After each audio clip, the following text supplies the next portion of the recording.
This is the Grijspace podcast. May I say that you look like you still have access to a barber? You know what I did today? I cut my own hair. Really? And I think I did a pretty good job, frankly. It looks good. Like it doesn't look unprofessionally done, and it certainly doesn't look like you did it yourself. Well, it's interesting. The less you think about it, the easier it is. If you imagine a sort of generic head, and then you imagine this thing with this particular setting as a lawnmower around this sort of generic mannequin head, and you see yourself as that, it's a lot easier. Because when it gets hard in the back part, but if you just keep that idea in your imagination, then it's easier to be consistent about it. And it's because you want to sort of make tweaks and assume things, but the less you think about it, and the more generic you consider yourself to be, the more fake you consider yourself to be, like a mannequin head. I find it the easier it is. This is my third time doing it, and I think I got it. I can't say that it looks bad, and that's as much of a compliment as you'll get from me. Something, yeah. That's. What are you doing for your hair then? I mean, I'm not. I am. Well, I am. Do you have an apparatus? You've got a girlfriend No. and an apparatus. I do. Yes, I have both of those things. Oh no, I only have one of them. Oh. I have the former and not the latter. She could nibble it. She could nibble it off. Well, we've considered using we have a pair of scissors. Right. A pair. But What are they for, though? They're decidedly not hair scissors. They're more along they're sort of halfway between hair scissors and garden shears. So Are they the ones that you'd use for paper, where they have that 90-degree angle, so you're never quite sure exactly where your cutting edge is? And so is it like that? Because that would result in a very choppy shear, I think. a very postmodern haircut. Yeah. Yeah. No, they are. No, they're not like that. They're fairly regular. I think where you're trying to cut, that's where they generally cut. But I don't know. They're fairly blunt. Yeah. They've been in the family a long time. I don't think that they've got it in them to make the grab and pull. Yeah. You're tugging hairs out at some point. Ugh. What about your beard? How do you manage your beard? Because your beard looks very consistent. That's because I panically flattened it all down before we started this call. So it's normally like that. Yeah, it comes directly out from my face. Like Davy Jones. It's quite alarming, yeah. Moving but no, honestly, that's one of the things I'm finding most irritating about the whole lockdown thing is lack of access to barbers, and you're right that if we did have sort of an appropriate pair of scissors, it probably would be a surmountable problem. But for some reason, scissors seem to be completely unobtainable in Colombia at the moment. That's interesting. I would find scissors, I think, hard to deal with as well. I mean, because then you'd have to convince someone to do it, and they're probably impatient and they don't know how to do it. They feel nervous, and it could be a mess. But clippers, real clippers, even a beard trimmer, there's some confidence in having one setting. You put that on, and then you just go for it, and then that's it. Well, okay, so I can see that, but then because you've got some fairly clear lines there, and it looks like you've done a gradient. How do you manage to do that? Yeah, so that's a good question, and I'm glad we're talking about this. I'm glad someone's appreciating this because I said, Mushroom, what do you think about my haircut? And she said it looks stupid. She went back to work. The angle of attack is important. You can create a gradient with the angle. So if you go, have you ever noticed I don't know if you've ever trimmed that thing or if you've had it since you were a kid, but I don't know if you've ever had shorter beard hair, that if you use your beard trimmer to go one direction, you'll get much more off than if you go a different direction. So if I go up first and then I take it from the side with the same setting, it does a sort of natural gradient. And then I go down, which does even less. And it's sort of like three different levels, and it creates a natural gradient. Oh, wow. Wow. Well, that's very interesting. Yeah. Now, I do have an important question for you. How many attempts did it take for you to learn that trick? Well, I think this is my third time trying it. So my first was okay on the sides, but it was a disaster in the back. It was, Right. just a straight line across probably in the back, and people were looking at me from behind, but I didn't know, so it's okay. Now, if that happened, that would be fine because it's lockdown, so who cares? But I think I've got it pretty well gradiented back there as well, because I just sort of used that imaginary model and strictly adhered to my rules that I had created for myself all the way around. But, well, I mean, we haven't seen it yet. Yeah, you just have to trust me on that. Trust me, Could it's we great. see? It's great. No. I'll show you the back of my head if you show me yours. No, I don't care about the back of your head now. What I want to see is when you do eventually get a haircut, I want to see what that looks like. And I want to know if you did it by yourself or if you were helped. Well, I've always thought I'd like to be able to do that. That feels like a fairly useful survival skill. But I'd want to do it with the safety net of being able to go directly out of the door straight to the barber's if I stood up. That's high-flying haircut if you're in lockdown, and especially for you, I think you're recording stuff. Especially for you, that would be high-flying stuff. But Yeah, then exactly. the other side of that, the other cut of the sword is that if you don't get a haircut at a certain point, then that's going to live forever. Yeah, that's true. Yeah. So People say, "Yeah, that course, the guy with the crazy hair. I love that course." I would have loved that course, but I would have loved it. he looked fairly homeless, so I didn't buy it. Yeah. That's quite funny. So I guess I'm curious what it's like there for you, because I know that everyone's on some degree of lockdown or other. Even in China, a lot of people still haven't left. For anyone listening to this, Francis and I both have lived in China. Francis lives in China.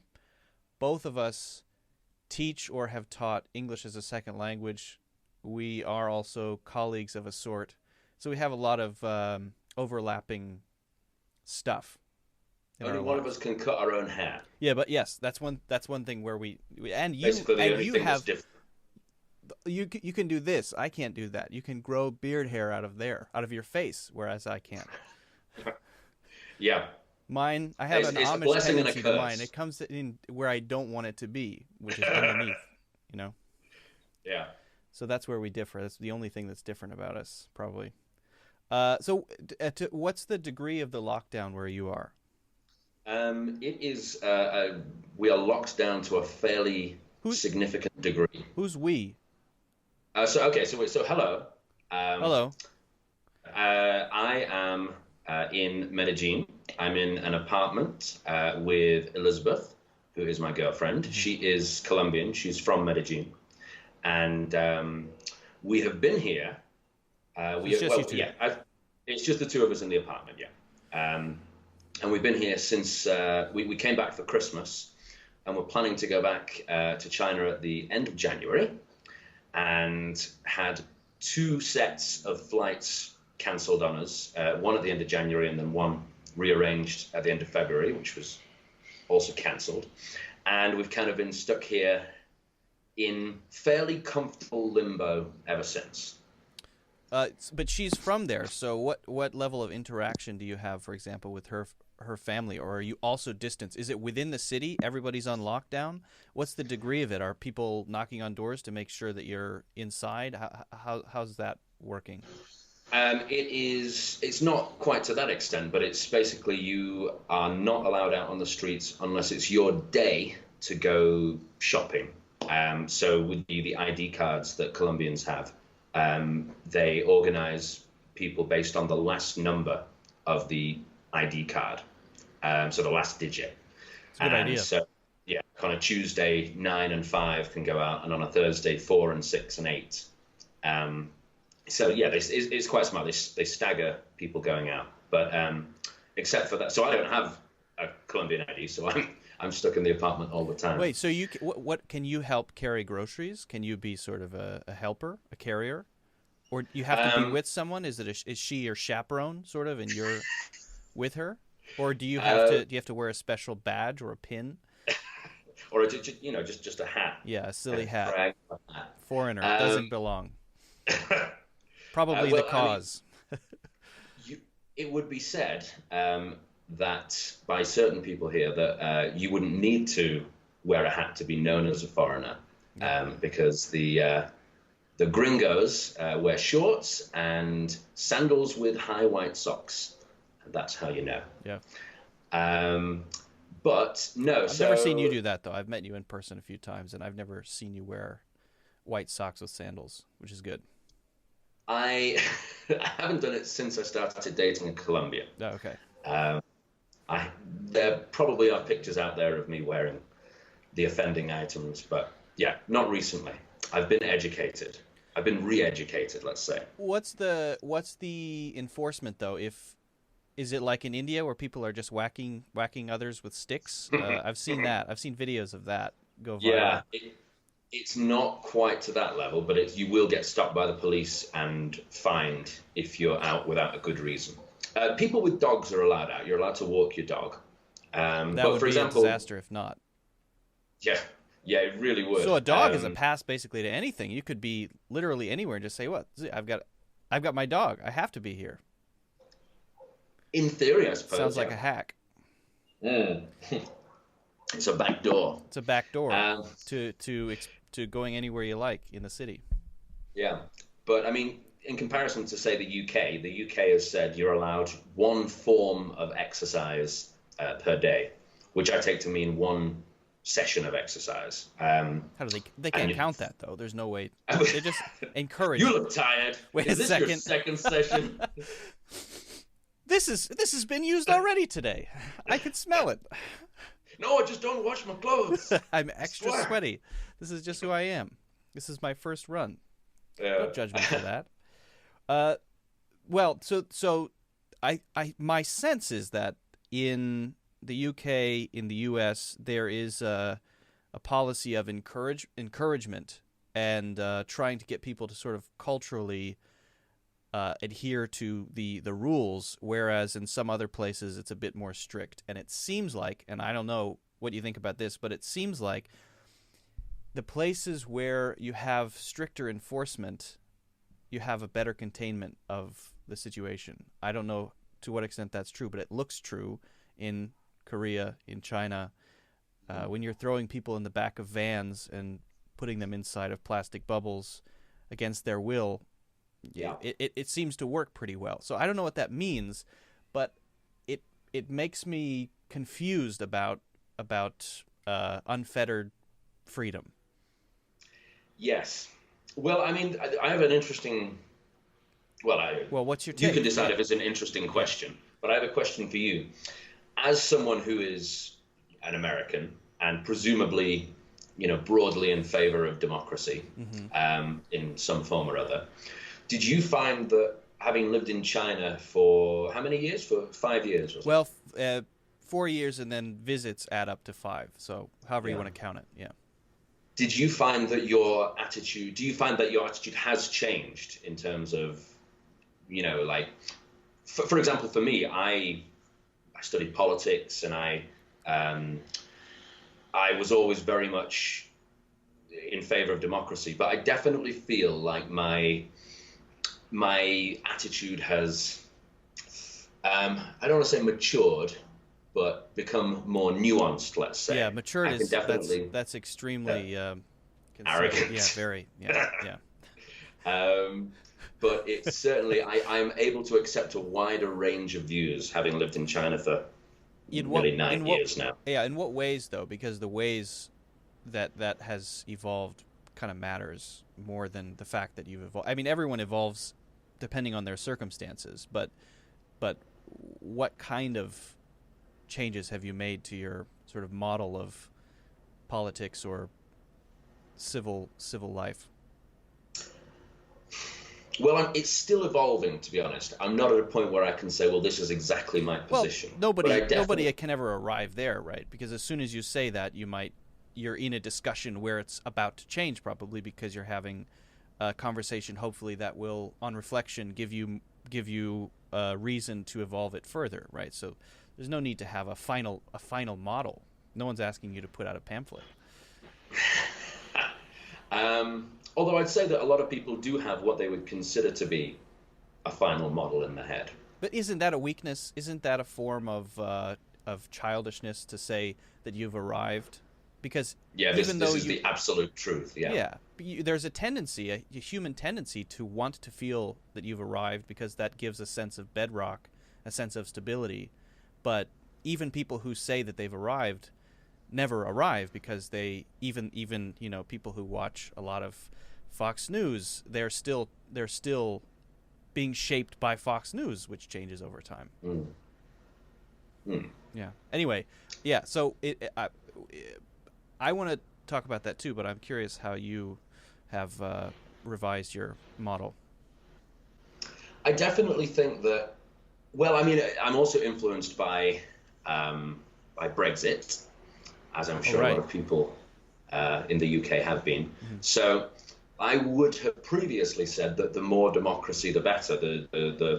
I mean, I remember in university thinking that proportional representation would have been the perfect model, because that's the fairest thing.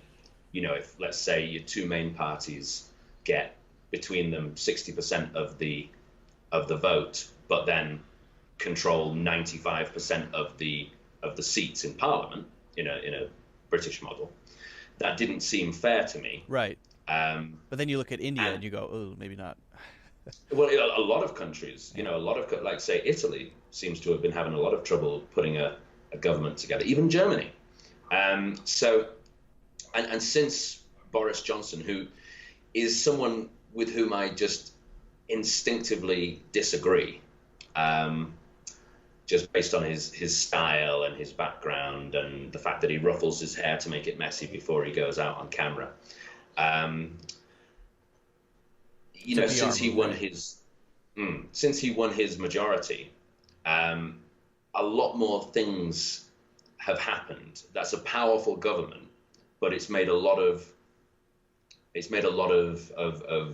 decisions very quickly, and has, well, until the virus took hold, in my opinion, was moving in a very interesting direction, because the government didn't have to worry too much about keeping everyone happy, which is something that we haven't had in the UK, and even sort of the last 7 or 8 years. You mean not just since Brexit, but before then? Yeah, before Brexit, there was the what on earth is the word? The shared government, the coalition government, between the Conservative Party, David Cameron was the leader, and Nick Clegg, Sir Nick Clegg, now of Facebook, and the Lib Dems.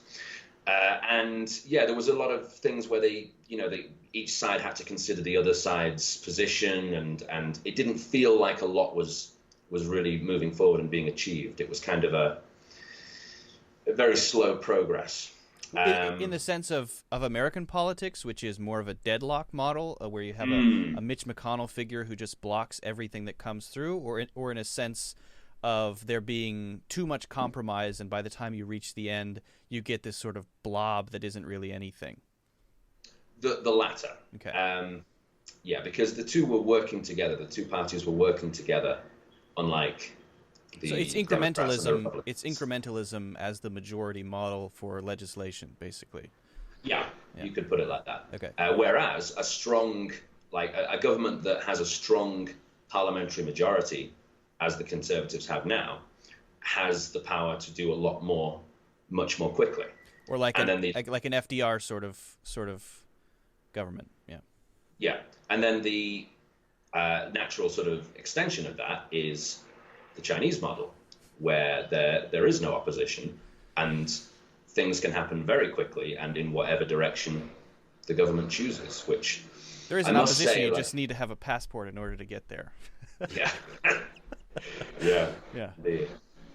So that's where I am at the moment. I'd say I'm more sympathetic. That's kind of a roundabout way of saying what you think about living in China. How has that specifically shaped your from your experiences? How has that shaped your view on things like the response to coronavirus or the maybe legislation that's put into effect? Is it?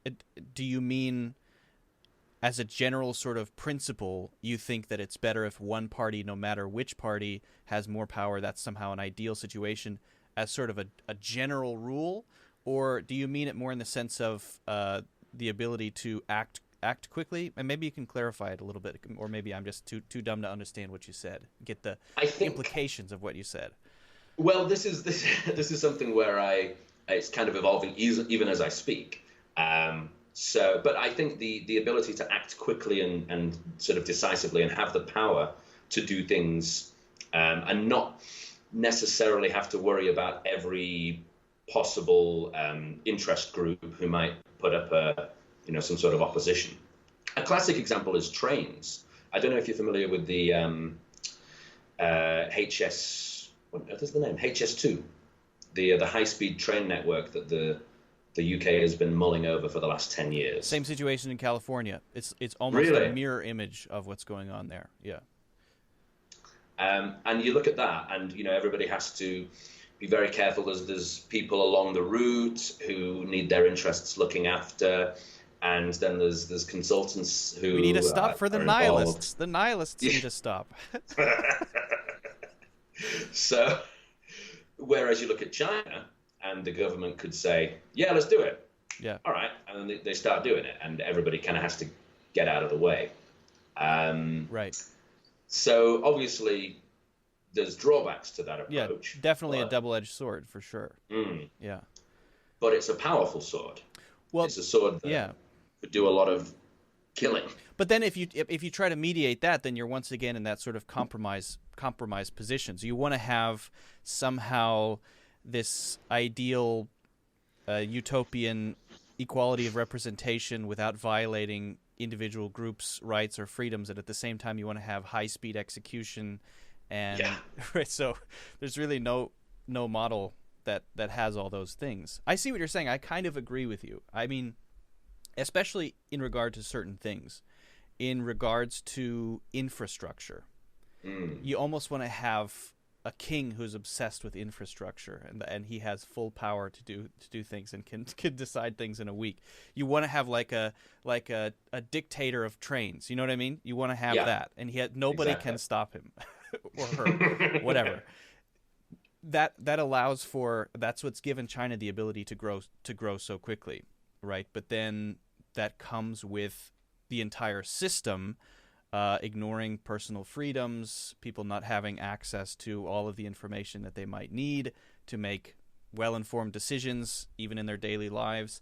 And you have probably all kinds of oppression happening here and there. So it's interesting how there's sort of this, and I think coronavirus highlights it to a really interesting degree, because you can see very clearly what it looks like when that happens. Because with coronavirus, you have probably a bunch of numbers that have been hidden. I think most people would agree with that. I've now seen some news stories about that, about the death rate and so on. But at the same time, you see this dramatic result, which is things are certainly a lot better. School's going to be starting pretty soon, apparently. People are going back to work. I know people who are going back to work. So you have, on one hand, hidden information, a lack of transparency. You have, on the other hand, dramatically successful results. So you have to deal with those things. And then on the other side, you have full transparency. You know exactly what Trump is doing. You know exactly what everybody who is in sort of this democratic sphere is doing. You have full transparency and a lack of action. And then you have, girls still outside doing yoga in the park, sweating on each other. And then you have this sort of weird alternate universe where the opposite is true in each place.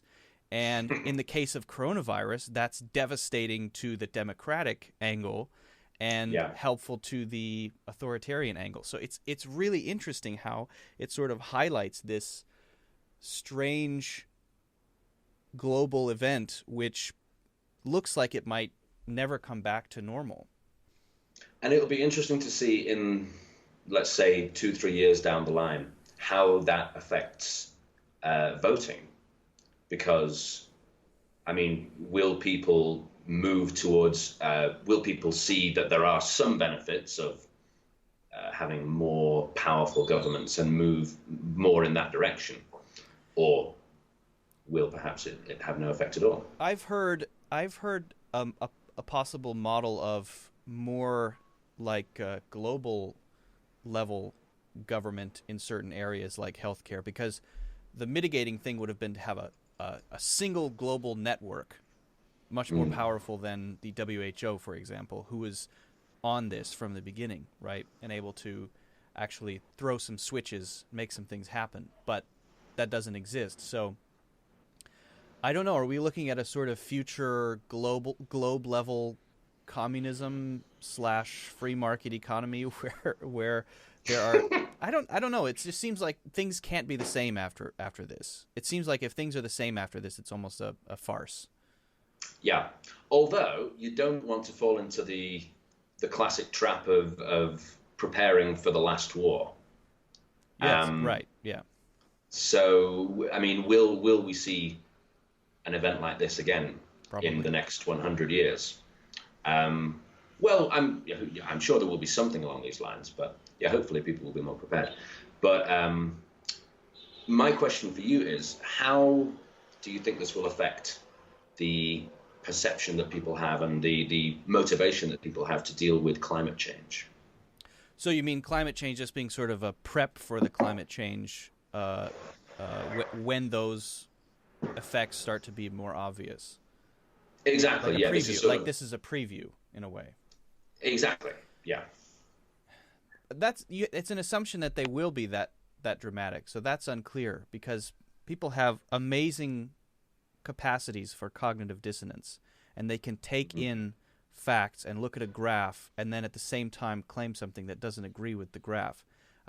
My father's a perfect example. I mean, he thinks I showed him a graph. I said, "Hey, Papa, 3,000 people are dead in New York." I'm not smiling because 3,000 people is funny. I mean, that's ridiculous that I have to say that. But look at this graph, and he still thinks that there will be people going back to work in the middle of April, which is ridiculous. It's ridiculous. But Yeah. it's a cognitive dissonance. And I don't know. It seems to be, I think it's important to talk about the sort of measures and the government structure and all that stuff, but it's also important to understand human nature. Yeah. And to what extent the consequences of global warming will be gradual. People can see things change and recognize that they're changing and rationalize it in 10,000 different ways. So I don't know. What do you think? Well, probably the same. Yeah, I would worry that this feels like an opportunity. It feels like a little bit of a wake-up call. But yeah, I would worry that if there aren't significant changes made in, say, the 1 year after we kind of get over the virus, then the air will go out of the balloon again, and we'll be waiting for the next big thing to kind of wake us up. That's a good way to put it. But when the air goes out of the balloon, does it go out of the balloon, or is there a little air left over that bends the curve of the universe toward some kind of ideal in that, you know what I mean? Because we do have post World War II, we have some things that have changed, and the Geneva Conventions come out of wars, things like that. You do get incrementalism over time. You do get things that change over time. There is sort of a zeitgeist of norms that shift because of events, but usually it's not that dramatic. And a lot of people would say if it is dramatic, then it's dramatic in a negative way. And you get Bolshevism and everything that happened after 1918, right? 1918. So does it go out of the balloon completely, or is there some kernel of something left over that we can grab onto and make some kind of change that will prepare us for the next thing, whatever it is? Well, it's an interesting question. I suppose, yeah. I mean, I would expect that if we're really diving deep into this balloon analogy, let's dive. We're all about balloons. This is the changing the name of the podcast to the balloon podcast. balloon theory. Yeah, balloon theory. So you would start with, I mean, now the balloon is, I would say, filling up fairly rapidly. Yeah, but there is this high pitched squeak. Some of that still happens. Yeah, and over, say, the year or 2 years after after we get over the virus and life returns to something close to normality, the air will gradually come out, and then there'll be a point at which, yeah, there's still a bit of air left, but I think that even that like you said, the kernel of air will still gradually drip out. I mean, if you look at the Geneva Convention, and things like, for example, Germany, far-right groups in Germany, certainly if you stay within people's lifetimes, that kind of thing is like socially restricted, and people sort of instinctively against that, and there's enough of a feeling against things like that to prevent anything from re-emerging. Whereas now we are pretty much at the end of the lifetimes of anyone who was old enough to remember World War II. Right. And far-right groups in Germany are starting to increase their support, and you've got like authoritarian regimes across Eastern Europe, and yeah, I don't know. So I mean, but then you look, for example, in the UK, the NHS was, and a lot of social welfare, the welfare system was created in the immediate aftermath of World War II, right, when the balloon was pretty much full. So that's the two opposing examples, which are very interesting. And I would expect something like that to have to happen in the United States as a result of this. I mean, you look at the fact that there are people who are getting bills for surviving coronavirus, and you just sort of think there's something is wrong. This is very strange, and the gut reaction of socialism, communism, is mostly coming from people who are over the age of 60, and people who are 50s or below. Let's say below 50, would see the reason and look around and say, well, healthcare systems, all right, even if it's not the NHS, some sort of publicly funded system, or the private and the public are sort of merged together, or single payer, or whatever you want to do, but some sort of way to make sure that when people go to the hospital, they don't have to think about, geez, what if I have to pay $1,000? That's one of the reasons that we have hundreds of thousands of cases of coronavirus in the United States, because people weren't instinctively going hospital, doctor. They instinctively go, I'll be fine. If I go to the hospital, I'll have a $3,000 bill. I can't afford that right now, so I won't do it.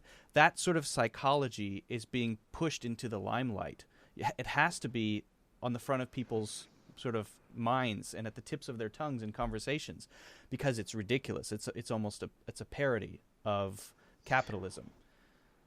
But was the healthcare system has it not already been on, at the forefront of people's minds for the last 10 or 15 years? Like, right. Everything I hear about American politics, one of the massive questions is healthcare.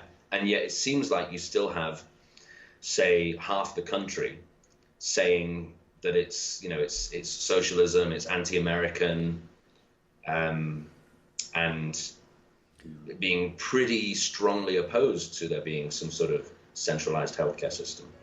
Right, but it's sort of like the face of it has been maintained very well artificially with cosmetics, and now it's all just melting, and you get to see the real face, which is this grotesque, rotten pumpkin creature. We're upstairs in the attic looking at the portrait of Dorian Gray. There you go. Yeah, yeah, I think that the coronavirus is hopefully the culmination of that way of thinking, maybe. And I certainly have a bias there, either generationally or politically, but in the UK, it's not very political, is it? The NHS is not a political conversation, is it? Only to the extent to which it should be funded, to which it should be.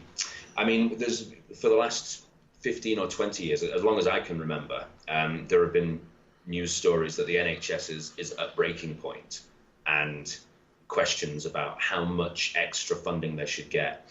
And then it's the sort of the kind of the toss up between people who want to fund it pretty much, whatever they want, and people who are concerned about inefficiencies. So the sort of slightly more left wing, slightly more right wing. But nobody, or as far as I've ever seen, nobody would seriously say that it should be abolished. Let's go back. Yeah. Yeah. What are they doing in America? Let's try that. That looks great. Wait a second. $900 per pill? Sounds pretty good. That's that. So, in terms of the political climate, I am also curious about. Here we have that. There's always that argument from the conservative right, which is any program which feels like a handout or feels like socialism is immediately condemned as uber communism, right? And there's no gradient. It's very binary. It's very black and white.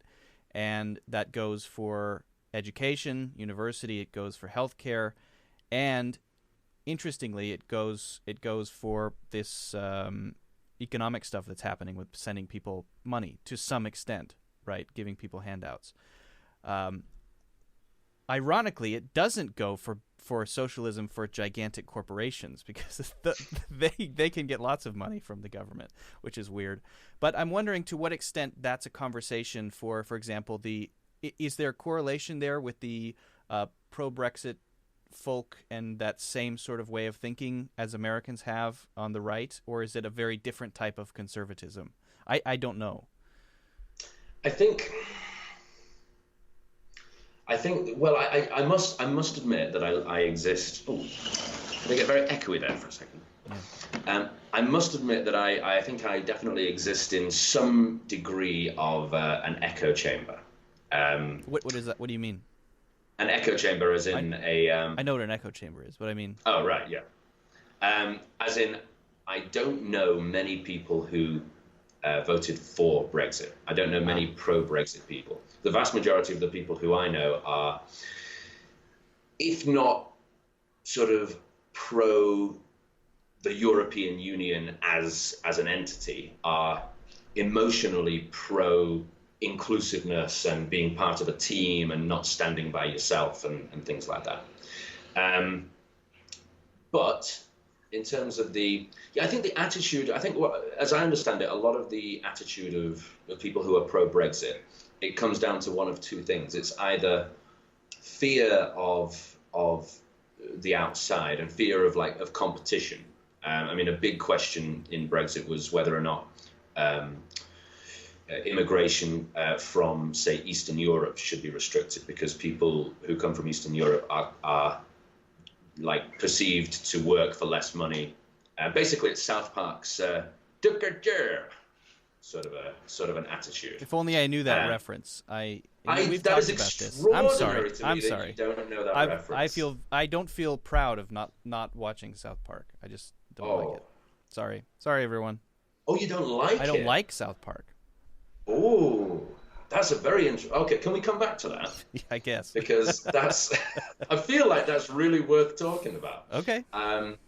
But yeah, there's the one side of Brexit. By the way, if anyone's watching this, this is how my conversations with Luke usually go. It's tangential to the nth degree. We tried to do a 5-minute English lesson, and it ended up being 30 minutes long. That's right. I was thinking about that. That was, I mean, depending on who was watching it, that was either a fantastic piece of art or the greatest waste of time that anyone's ever seen. Probably the latter for most, but it was fun. Yeah. So who cares? Anyway, so Brexit. My perception is that most people fall into either the fear of outsiders, fear of competition, sort of wanting to maintain a degree of of comfort in their own place and not enjoying change in that sense. And then the other side is, or the other aspect is a sort of slightly old-fashioned, I think, an old-fashioned nationalism, like a pride in the idea of Britain as, Britain as the Battle of Britain and the Blitz and World War II, British spirit. Return to the old times. That's a generational thing. That might be every single generation. The good old days. I mean, that's the foundation of. I think that's the foundation of support for Trump, right? I think that's what it is. There is an America that hypothetically existed in the past, that was good and pure and nice, and now it's being taken away by all sorts of different forces, from uber socialists to maybe people who dwell on identity politics, which, hey, I have issues with that sometimes too, but it's being ripped away from especially the older generation, and I don't know to what extent it is hatred of the thing that's ripping it away, but when I read it, it looks angry and almost hateful. I don't know if it is or not. I don't know if it's nostalgic that looks hateful or what, but it looks that way. I follow people on Facebook and Twitter just so that I know what the temperature of it is, but it seems like there's the same underlying thing going on in the UK and America with different, maybe, ultimate positions. The NHS is too deeply ingrained to be up for debate. Yeah. Whereas something like welfare benefits is, I suppose people probably wouldn't advocate abolishing those completely, but the degree to which welfare benefits, for example, people who are unemployed, the degree to which those are available or not is very much up for debate. Yeah. That's a much deeper question. Well, yeah, I don't know if we can get into it in this one, but there's one more question I wanted to ask on the topic of coronavirus stuff, and then we can talk about South Park or whatever else. So, I wanted to ask you just your sense of to what extent the not listening to guidance is a cultural symptom of something, or is it just ignorance, or what is it? Because I don't know what it feels like in Colombia where you are, but it feels like the people who are just outside doing whatever they want to do, it feels like a sort of outcome or symptom of a deeper cultural isolation and selfishness, or solipsism, as though there is a thing that has separated people from others and ripped us away from the sense of community that maybe we used to have. And maybe, ironically, that's partly fueled by the internet and the people that we follow, that our connections are to things that are out there rather than things that are around here. I don't know what that is, but it looks like a symptom to me, and I'm not sure, and I'm still thinking about it, but it seems weird that when the Chinese government says, stay inside, everyone does. And when the American government says, stay inside, nobody does. Well, I think there's a few. I'm going to give a real banal answer here and say there's a few factors at play. Mm-hmm. I think that the Chinese culture and in general East Asian culture is more. I forget exactly the word, collective? But it's a culture. Well, yes, less individual, but it's also a culture that respects authority more. So when you know how Chinese companies work, and you still work with Chinese people, and there's often a bit of a cultural, not quite a clash, but disconnect in how management are expected to behave in traditionally Chinese companies compared to, say, Western companies, right. Where Western companies it's a bit more egalitarian, and Chinese companies it's more of a the boss says it and you do it. Hierarchical. Yeah, hierarchical. There you go. So I think that that's part of it. But also, I mean, something that I've noticed here in Colombia is that there's a lack of trust in the government. So I think that that's probably something that a lot of people are suffering from in the US on both sides. I mean, you have people who are more like conspiracy theorists and perhaps would watch something like Fox News or, say, the left-wing equivalent of Fox News, who would instinctively distrust the government. And then who knows, like other people who distrust a Trump government. But certainly here in Colombia, I read an interesting thing recently, which was that Colombia, in terms of the people's perception of corruption in the government, is number one in the world. But the actual level of corruption in the government is still pretty high, but there's something like 10 or 15 in the world, or something like that. It's not the worst, but it's up there. Well, isn't correct me if I'm wrong, but isn't Medellin a model of doing better than other places? In what regard? Infrastructure, doing things for the people, less corruption. Yes, I don't know about less corruption. Okay, I can't speak to that. I mean, I've been here for a few months. Who's paying you to say that? Wait a second. No, that's the opposite of what I should say. Who's paying you to say that? Would be someone who's, if you said there's no corruption, then someone would pay you to say that. But you said there is corruption, so no one would pay you to say that. Or am I just downplaying the corruption and actually Colombia is top of the corruption rankings as well as the perceived corruption rankings? Yeah, well, fair enough. We'll never know. But no, I mean, Medellin it's known for having things like libraries and they have some sort of like fairly affordable transport infrastructure, whereas Bogota, until very recently, when they hired a Chinese contractor to come in and build their metro, they have been waiting for the metro for, I think, something like 20 years, 25 years. And every new local government that comes into Bogota does a study, and like a feasibility study, and gets started on the metro, and then all of the money disappears. It's a very expensive study. Yeah. It's probably just some guy they pay to do the study while they decide which cars to buy. Yeah, exactly. So Medellin, compared to other places, I think is doing fairly well. But it does have drawbacks as well. Yeah, sure. Pollution as well. I found the gondolas to be slightly ironic. That is an advancement of the transportation infrastructure, and yet it goes over the poorest places in the city. Yeah. Which I thought is sort of ironic. But it is designed for those poorest places. I understand that. But you do, of course, have to walk quite a long way to get to the station. I realize it. It's cool. It's a cool city. I like it. I wish I had spent more time there, and I hope to go back someday.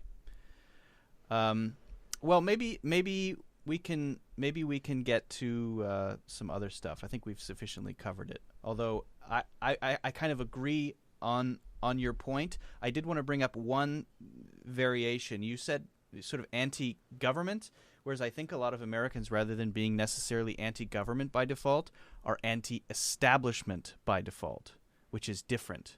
Anti-establishment by default includes corporations, the media, MSNBC, CNN, represent not the government. In fact, the government is viewed as sort of this thing that's subservient to the corporations. It's the establishment. It's these deep state. To an extent, but I think it's more gigantic money that has maybe politicians paid or that supports their campaigns, and it's this imagined or real thing that's out there which has tons of money, which is trying to control your brain so that you will be either far on this left side or far on this right side or somewhere, but you're being controlled and you can't trust anything, especially the media. The media is, I think, at its low point in terms of credibility for a lot of people. Right. And there's good journalism out there, but you have to try to sort it it's signal and noise. The ratio is not good. Yeah. Well, so are you expressing an opinion that is out there, or is that your opinion? A little bit of both. I mean, I try to have healthy skepticism for as many things as I can, including my own opinions, if possible. But I know that that's a losing battle, and ultimately, the decisions are probably being made by the kind of eggs you ate for breakfast, but and the chemicals that those eggs knock loose in your brain. But yeah, to whatever extent I can, I try not to immediately jump on any sort of opinion bandwagon as much as possible, even though I know it's a failing endeavor. Just because I know that cognitive dissonance is a real thing, and you can believe two things at the same time, and also it's as we were saying before, it's human nature to say, I finally figured it out. I got it now. And this is my bedrock. This is where I stand. And that's a fallacy. It doesn't exist. This is it's a world described by existentialism. That's where we are ultimately. So, which is fine. You make your own meaning, but that means you have to sort of not immediately jump on any ship. Right? Yeah. Because as soon as you do that, you identify with it. And as soon as you identify with it, then you make pals who have the same opinion. And as soon as you make pals, then you have peer pressure. As soon as you have peer pressure, then you're too weak to leave. Interesting. Yeah. I'm just saying that's my ideal. I'm not saying I succeed at that. I'm a failed skeptic. South Park. Oh, yeah. Yeah. Why do you like South Park? Why is it so? Because you've talked about it many times. You always reference South Park. What is so important about South Park? And is there anything else that's like that has a place of importance in your life? Well, I think that they do. First of all, before I answer that, I want to ask, what is your experience of South Park? So when you talk about South Park that you don't like, are you talking about those first few seasons where everything was like farting and no, shit jokes? I feel confident in saying that I've seen a very broad spectrum of South Park. I've probably watched between 30 and 40 episodes. Interesting. Okay. Yeah. Well, number one, I think it's very funny. But then the reason why I think it's important is that they really will take on anyone. As far as I can see, I don't see. I've read that they have that the two guys have a slightly more libertarian right-wing inclination, but they really do take on everyone. Nobody is safe from being South Parked, whether that's groups of people who have certain ideals or individual celebrities or politicians or whoever it is. It almost feels to me like they're doing a public service at times. They should be funded by the government. Yeah. But it's good that they're not. How do they get away with it? In the age of cancel culture, how do they survive it? How do they continue? Well, I don't know if you've seen I think possibly the most recent season or one of the most recent seasons.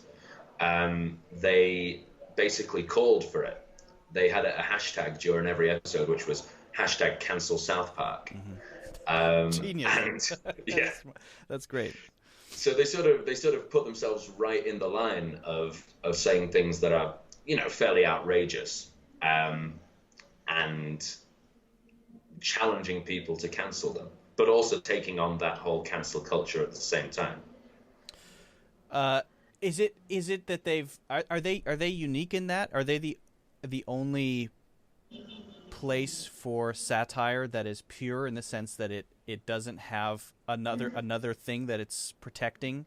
Because a lot of the time satire has a thing that it's protecting, and then it does satire on everything else as a way to sort of build a little wall around what they're protecting. Does it seem like they're not protecting anything, and that's what allows them to be totally free to do whatever they want to do? I I feel Carnival like that's out true. there? What's going on? Well, I mean that's a whole other thing. There are these like to encourage everyone and sort of emotionally reward everyone for staying inside. Yeah. The government here has organized cars that go around with big loudspeakers and play positive messages and read passages from the Bible and things Cool. like that. That's interesting. Uh, I'd rather have yeah. money. Well, I think they're doing a bit of money as well. Oh, good. But there's definitely this emotional support. It's quite annoying though because it seems to happen every time that I'm working. I work a lot with China, and the time difference forces me to work in very limited windows. Yeah. And those windows always coincide with this enormous racket outside. That's proof of the simulation. The overlords have chosen you. They are testing you. You're being tested. They know when you're getting ready to do a thing, and they will plan a noise machine to irritate you to see what's going to happen. This is good TV for somebody. Somebody's watching.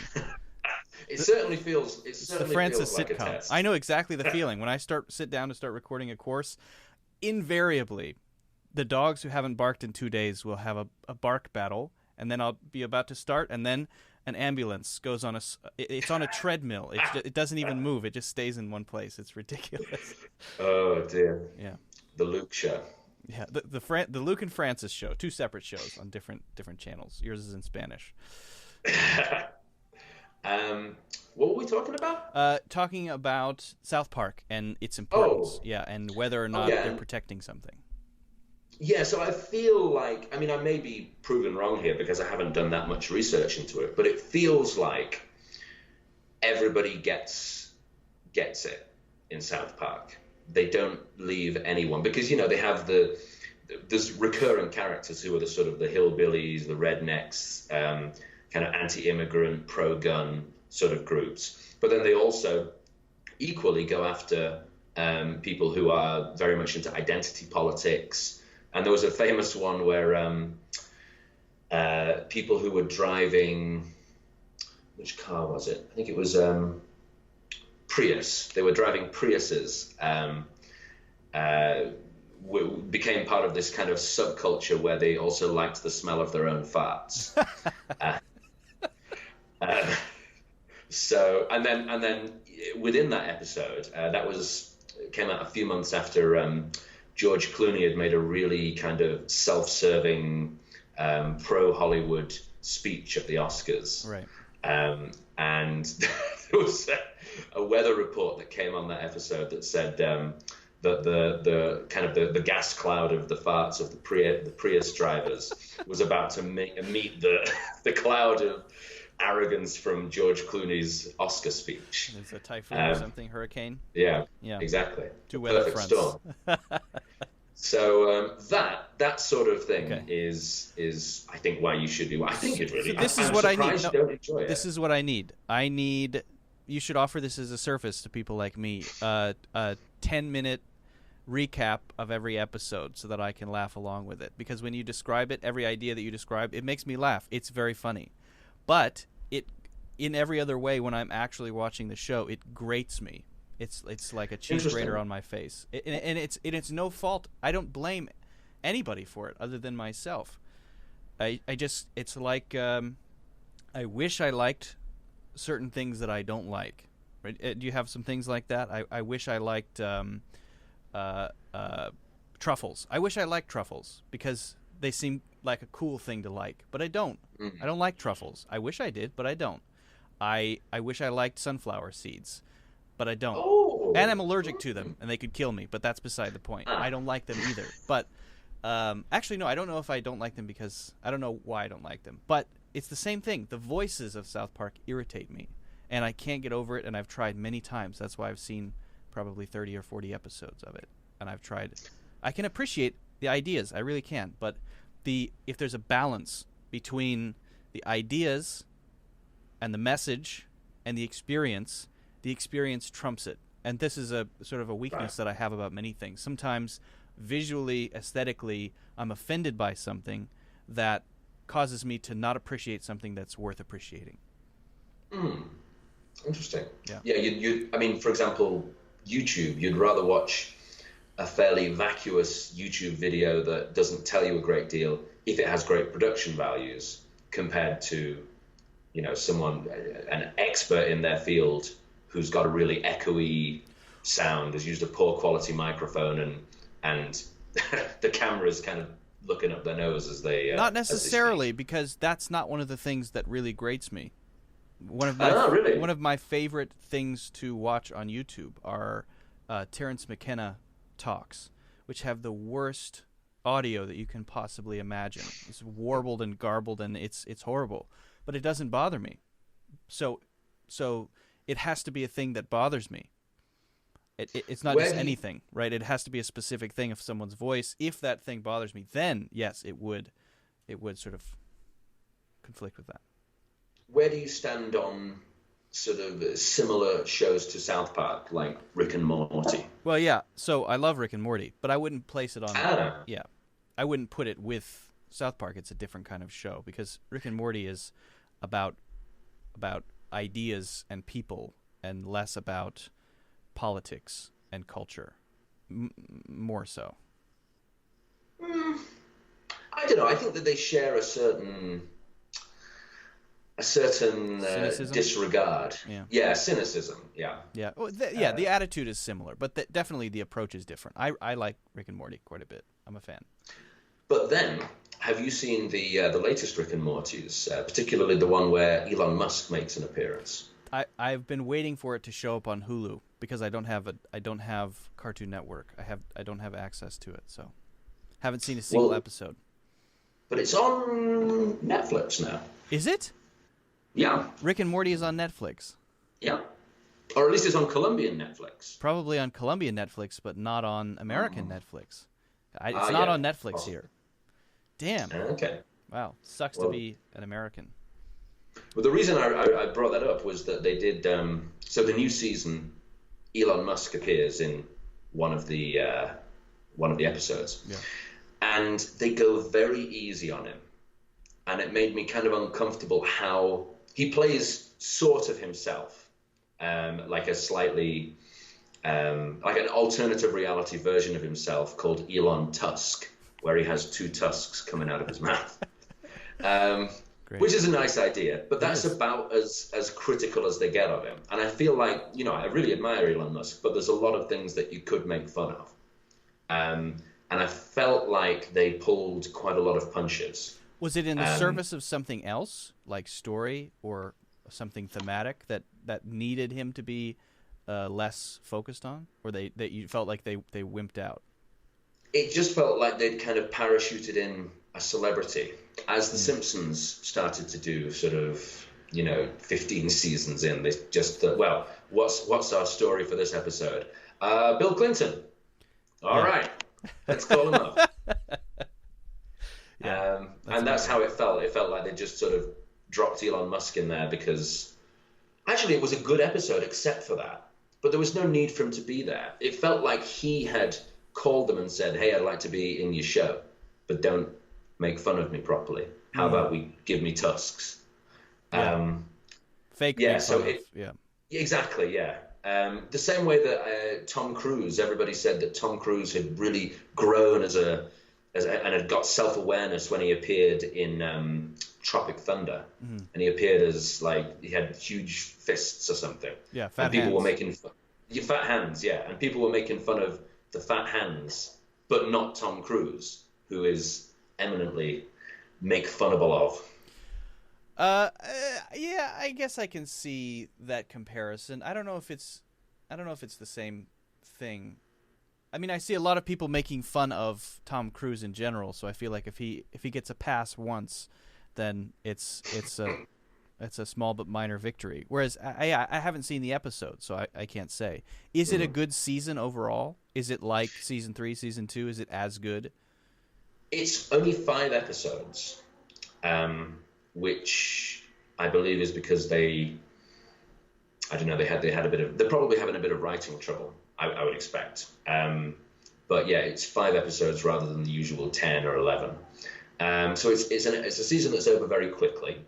There's some excellent moments in it. There's one The last episode I find a little bit weak, but there's 4 out of 5 are pretty strong. That they're pretty comparable with what's come before. Because the worry was that they got their, what was it, 90 episode deal or 70 episode deal or something like that, and they were just going to cruise after that, and they weren't hungry anymore. Whereas for the first 3 seasons, they were hungry, and that's always a danger, right? When someone signs you for 70 or whatever the number is, I don't know.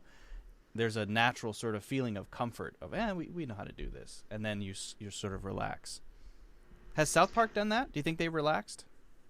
I think there were probably seasons where they relaxed a little bit, but I think overall they've done very well to maintain. I mean, it must be 15 or 16 seasons that they've done It's been around since I can remember. Yeah, since at least 2000. Yeah, if not late 90s. So presumably they've done close to 20 seasons, and I think it's very impressive the quality that they've maintained over that time, compared to The Simpsons being the classic example, which I can barely watch an episode after about season 10. That's when because you have an ethos to focus on, or principles that underlie something, as opposed to an aesthetic that underlies something. The Simpsons might have characters and an aesthetic that underlies it, but not necessarily some core principles that drive it forward. Whereas it seems like South Park, I don't know about Rick and Morty, I'm not quite sure. There's this deeper principle or guiding star that is followed, and that keeps people on track. The story itself may be incidental. We're trying to philosophize in a funny way. We're trying to make a comment about culture as a way to start a conversation about culture, as opposed to just entertaining or just following these characters and trying to, shove something into the story, like I think The Simpsons is probably guilty of. I wanted to ask you, since we're both in a similar quarantine situation, how things are going in terms of your workflow. A lot of people, man, it's a very lucky thing to be in my situation, and I'm starting to realize it more and more as I hear stories of people who are waiters and waitresses and all kinds of other jobs who sit at home, make food, and feel like they have nothing to do. So they're going stir crazy, and they don't have money and they can't pay their bills, and they're around family and at home, and they're not used to doing that, right? So I know that you have been working on your own for a while. Has that changed at all since you've been in Colombia and since you've had to be on lockdown, or are you doing pretty much the same thing? For me, it's very much the same. Yeah. I mean, it seems like the only thing that's changed for you is that you're cutting your own hair now. Yeah, that's about it. But, yeah.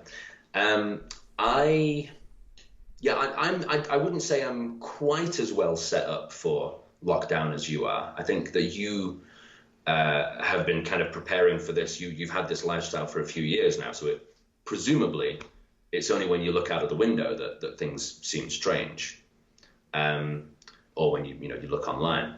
But yeah, for me, I've had more of a mix of like face-to-face teaching with then working on social media videos and working on like course releases and things like that. So I've always had a balance of it, and I like it that way. I like variety. And I definitely feel like I do miss the human interaction. Obviously, now I think one of the benefits of this is that a lot of people have reconnected, a lot of my old friends and people that I haven't lived close to and haven't spoken to much in many years. I'm now having long conversations Here with we online. are doing a podcast. Indeed, yeah. It hasn't happened before. No. Although we've actually talked about it for about have. 6 months and only never, when never you got became around to it. only when you became bored and had nowhere else to go did you come here. Yeah. Yeah. It's not inaccurate, is it? Like, It's not. It's really not. So what are you working on now? I mean, we're both. So if people don't know, Francis and I are in a similar line of work. We both teach English and work on make content. But I don't know what you're working on right now. Well, in terms of teaching, I've been lucky that all of my previous jobs have just seamlessly transferred online. So I have The China-based ones. China-based jobs, yeah, exactly. So the only thing is that I'm stuck in Colombia, so I have to adjust time-wise. There's one day, Thursday mornings, I wake up at 4 o'clock and have to teach from 5 to 9. Which is That's crazy. fine while I'm doing it, but as soon as I finish those classes, I'm a bit of a zombie. I'm zombified for the You rest go back of the to day. bed? I tried that. I didn't enjoy it. That was even worse, actually. So I just sort of try and coffee my way through and have a quick nap in the middle of the afternoon. Just coffee through Because it. then I have a class the Thursday evening at 9 p.m. till 11 p.m. So I have to be alert for that. So it's kind of a balance. It's a brutal day. Yeah. So Yeah, it's quite challenging, and I The don't whole really week get centers anything around done in the middle of the Thursday. day. yeah, that's rough.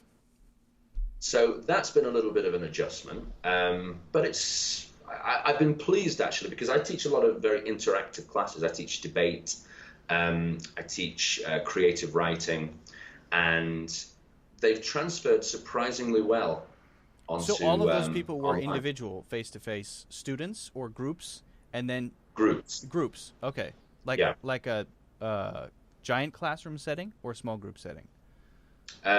Usually between 20 and 30 students per class At the university. at the university. Yeah, Ah, okay. So you're teaching at the university still, but now online. exactly right. Yeah. Okay, so how do you, as a teacher, actually this is what I was trying to get to. I was just trying to transition there naturally without anybody noticing. So here we are where I wanted to be. Great transition, Luke. Thank you.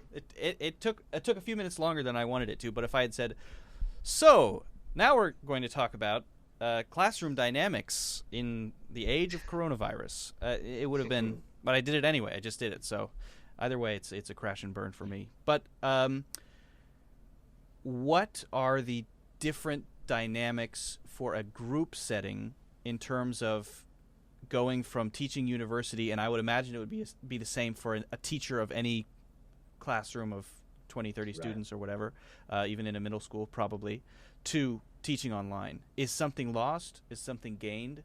Is it a double-edged sword? Or I mean, what's it like? I haven't done it, so I don't know.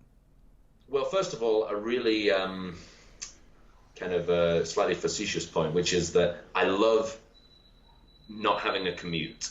Not having a commute through Beijing during rush hour is wonderful. Yeah. And the commute that I had to the university, and presumably will still have in the future, was about an hour of Beijing, like fully packed subway. One way. Either way, yeah. So that it's very nice not to have that. I feel like when I start class, I'm in a much better mood now. Yeah. But in terms of the actual classroom, the classroom dynamic, the biggest thing that I notice that I miss is the reaction, the physical reaction of the students. So I like to When you I like walk to in the have room, fun in class. they're shocked by your appearance. He's back. The assassin's failed. Look at that beard. Well, actually, I do get that the first time in any new semester when I have a new group, people are fairly. I don't know if it's surprised or shocked or whatever the emotion is, but there's certainly an emotion when I walk in the room, probably beard related. Yeah. There's It's not too many it's a bearded very people in Beijing. Leonidas sort of thing. It's what I always wanted. I'm always very pleased with that compliment. Yeah. I get it about twice a year, and I'm very pleased. Yeah, it's the kind of beard that you would see on a brand of beard oil. There's a beard barbershop. I don't know what it's called. A barbershop for beards I specifically. think that's just called a barbershop. But it's they don't cut hair. They only maintain beards. And they use as their logo the picture that you used to use. Oh, that you currently use use. Yeah, that is their logo. That face. And it besides the curl upward, it's it. It's lost on anyone listening to this, but I don't care. If you're interested, you can check out my WeChat profile picture. That will be or changed that by the shop time in Luke's neighborhood. Yeah, come to my neighborhood. We've got 5,000 cases of coronavirus in Queens. Welcome. No, it's more than that. It's a lot more, actually. Anyway. So, so I feel like when I'm teaching, and I liked it to be interactive. I like to be able to see the expressions on the students' faces. I like to be able to see when they've understood something. Also, I like putting them in challenging situations, So, I mean, all of my students are Chinese, and the classes are all in English, and it's debate class, and it's creative writing class. So I get them to, I take them outside the comfort zone, basically. I have them make speeches and things like that. And there's definitely something lost when you're sitting in a room, in your room somewhere, making a speech to people who you can't see. Yeah. Less compared pressure, to maybe. Exactly. I think a significantly lower amount of pressure compared to standing in front of a room and that physical nervousness, that physical fear that you have of doing that. Right. Particularly in a second language. There's an immediacy about being in a room with someone that makes people put up barriers or create parts of themselves that don't exist otherwise, and you can't quite imitate that dynamic in a video chat. Yeah. Although I'd like to think that if we were doing this conversation in the same room, it wouldn't be much different, probably. Maybe but then that's a one-on-one, and I think that the difference between one-on-one online classes or conversations compared to face-to-face, assuming that you have good quality connection, is not significant. That's fair. You lose almost nothing, I would say, as long as you can see the other person. Whereas a group, particularly, Zoom is a great, and Skype are great tools. Yeah. But there's an inevitability about bandwidth is limited, and you can't have people on video all the time. So a lot of the time, I'll be talking, and 30 people will be listening, and I'll choose someone to respond to a question, and then they'll turn on their camera or they'll turn on their microphone. But on Zoom, do you see everybody there at the same time? Do you see the whole group, or do you have to choose a name before they appear? Because I don't use Zoom much. Okay. You see all of the group. Everybody has a little tile. Okay. If your conversation, if your class is big enough, you've got several pages of tiles, which is quite difficult to manage. But something around 20 is fairly doable. And do you to what extent do you ready yourself physically for that? I mean, do you wear pants just so that you know that you're wearing them, or are you wearing pants now? Well, I considered before I came on whether or not I could get away with wearing a pair of real dirty old shorts, and I decided that no, I'm gonna have some respect and also an insurance policy in case I do have to stand up for any reason. Yeah. I'm wearing my best pair of jeans. That's great. Well, I'm honored. But what are you wearing? I am wearing sweatpants, but I often wear sweatpants anyway. And sometimes I'll wear sweatpants when I go out, and they're not like pajama sleep in bed sort of sweatpants. They're the type of sweatpants that you would go out for a run in or go out for a walk in. They're those sort of sweatpants. They're social outdoor sweatpants. They're not sort of embarrassing pajama sweatpants. And are they kept in a fairly clean condition? Oh yeah, exactly. I don't like the idea of sliding. This is something I learned long ago because I've been working at home for many years, right? And there was a period of time where I experienced that tendency to sort of slide a bit, and then when I caught it, I was disgusted with myself, and it made me change my view of myself, and it made me change my behavior. It started to change my outlook, and I realized that you have to, or at least I have to, maintain myself as though not necessarily wearing going out clothes all the time, but just maintain myself in terms of fingernails and haircuts and all of that stuff that you do to be around other people, because if you don't, there is something that happens that causes a cascade into a dark place that you don't want to go. And Slobification. Sure, yeah. You start manging a bit, and you don't want that to happen. And I think a couple years ago took a slight deviation in that direction and scared myself into perfectly trimmed fingernails. Oh, very nice. Thank you. Nicely done. Yeah. But I wonder what's going to happen if this sort of thing continues and everybody's online all the time. I think that probably most people.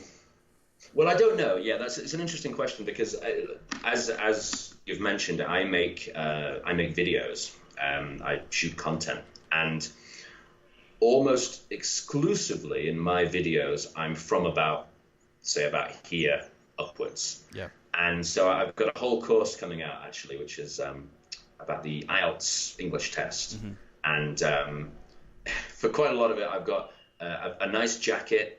My hair is cut, and I've got a beard, and I've got a white shirt on, and then I'm wearing just a pair of sports shorts down underneath. And if anyone were to take a photo of it, it would look ludicrous. Yeah, but is there anything wrong with it? And would you not be more of a psychopath for wearing suit pants in that sort of setting? I mean, I think that's psychotic. It's an interesting question. This is one of the questions of the age of the coronavirus, isn't it? Right. It is. It's a new thing that's coming out, and there are going to be memes about it, and there are going to be factions, and I don't know how it's going to pan out, but it is interesting. I just feel that cleanliness is important, not only because you live with people, but just in general. But if you decide to wear basketball shorts when you're recording a course and you're wearing a sport jacket, you're enhancing your comfort. You're not hurting anybody. You're creating the impression you want to create in terms of the video that you're presenting.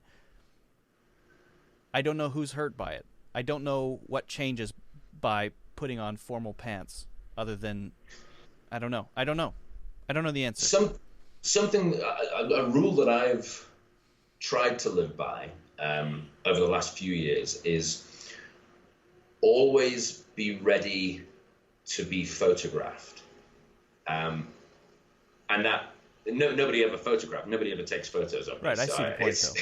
But it's if someone were to, or I mean, I think that serves very well for working from home. If somebody comes round, or if right. you do have to quickly go out, you don't have to.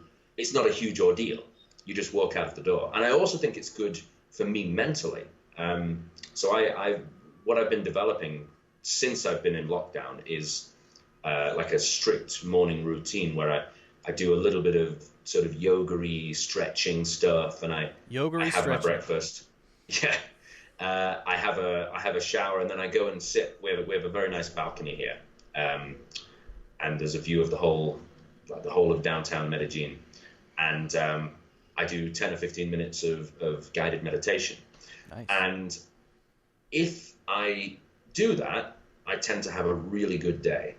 I'm clean. I'm I'm not dressed formally, but I'm dressed in a way that is sort of presentable, and I feel like I'm at work, even though I'm sitting in there is really something to that. I don't know about the pants question exactly, because I think that's even a subtler line, but that morning routine thing of starting off with a balanced frame of mind, there's definitely something to that. And I think the next successful YouTube channel is the person who creates a life in your home sort of lockdown lifestyle health tips. You know what I mean? Mm-hmm. Someone who does that, it probably is already somebody doing that, but that's the sort of thing that people are going to want to know more about. How do you stay healthy when you can't leave your house? How do you exercise? How do you get ready for the day? Not how do you get ready for the day, but you know what I mean. How do you prepare your mind and get in the right frame? Because if you don't and you're out of balance, it's almost like the reality changes. even though Yeah. it's mental. It is like that. And I think that there's always the danger of drift. There's work drift, where if you're not strict with your time, and this is something that I still have problems with. I'm still grappling with this, but if you're not strict with your times, you don't start at a particular time and then have a lunch break and do things in an organized way. Everything mixes in together.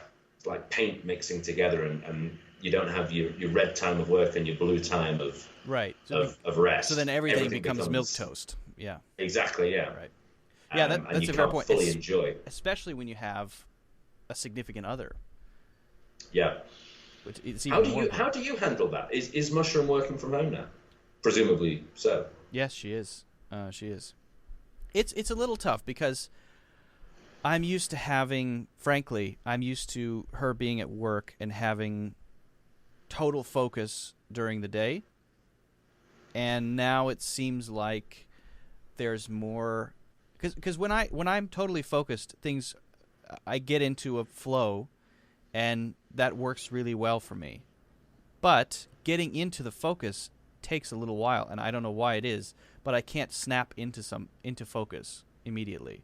So if I have to go do something, if she asks me to come and drink a cup of coffee with her or just stand out on the balcony, it seems like something I should do, and so I generally do it. But at the same time, it has caused some efficiency problems on my end that I'm trying to work through. Because I can't just come in and I'll come back, and then I'll find myself watching a YouTube video, and I'll think, why am I watching a YouTube video? I wouldn't be doing that if I were in my zone mode, but because I came out of it and got back, then I got distracted, and it's weird how that works. But I'm trying to work through it. I'm thinking about doing a sort of biphasic sleeping schedule where I sleep totally 5 hours a day, but sleep twice, and then try to train myself to click into deep REM sleep right when I sleep, rather than having the sleep cycles, so that I can sort of get up at 3 in.the.morning and work from 3 in.the.morning before she gets up, and then when I have those inefficiencies, it's offset by that time when I'm awake during the middle of the night. But that's a whole thing that I'm trying to figure out. It's very much a work in progress. That seems like an extreme step. The way that Roald Dahl did it, Roald Dahl being the famous children's author, he bought a shed, or he had a shed. I'd love a shed.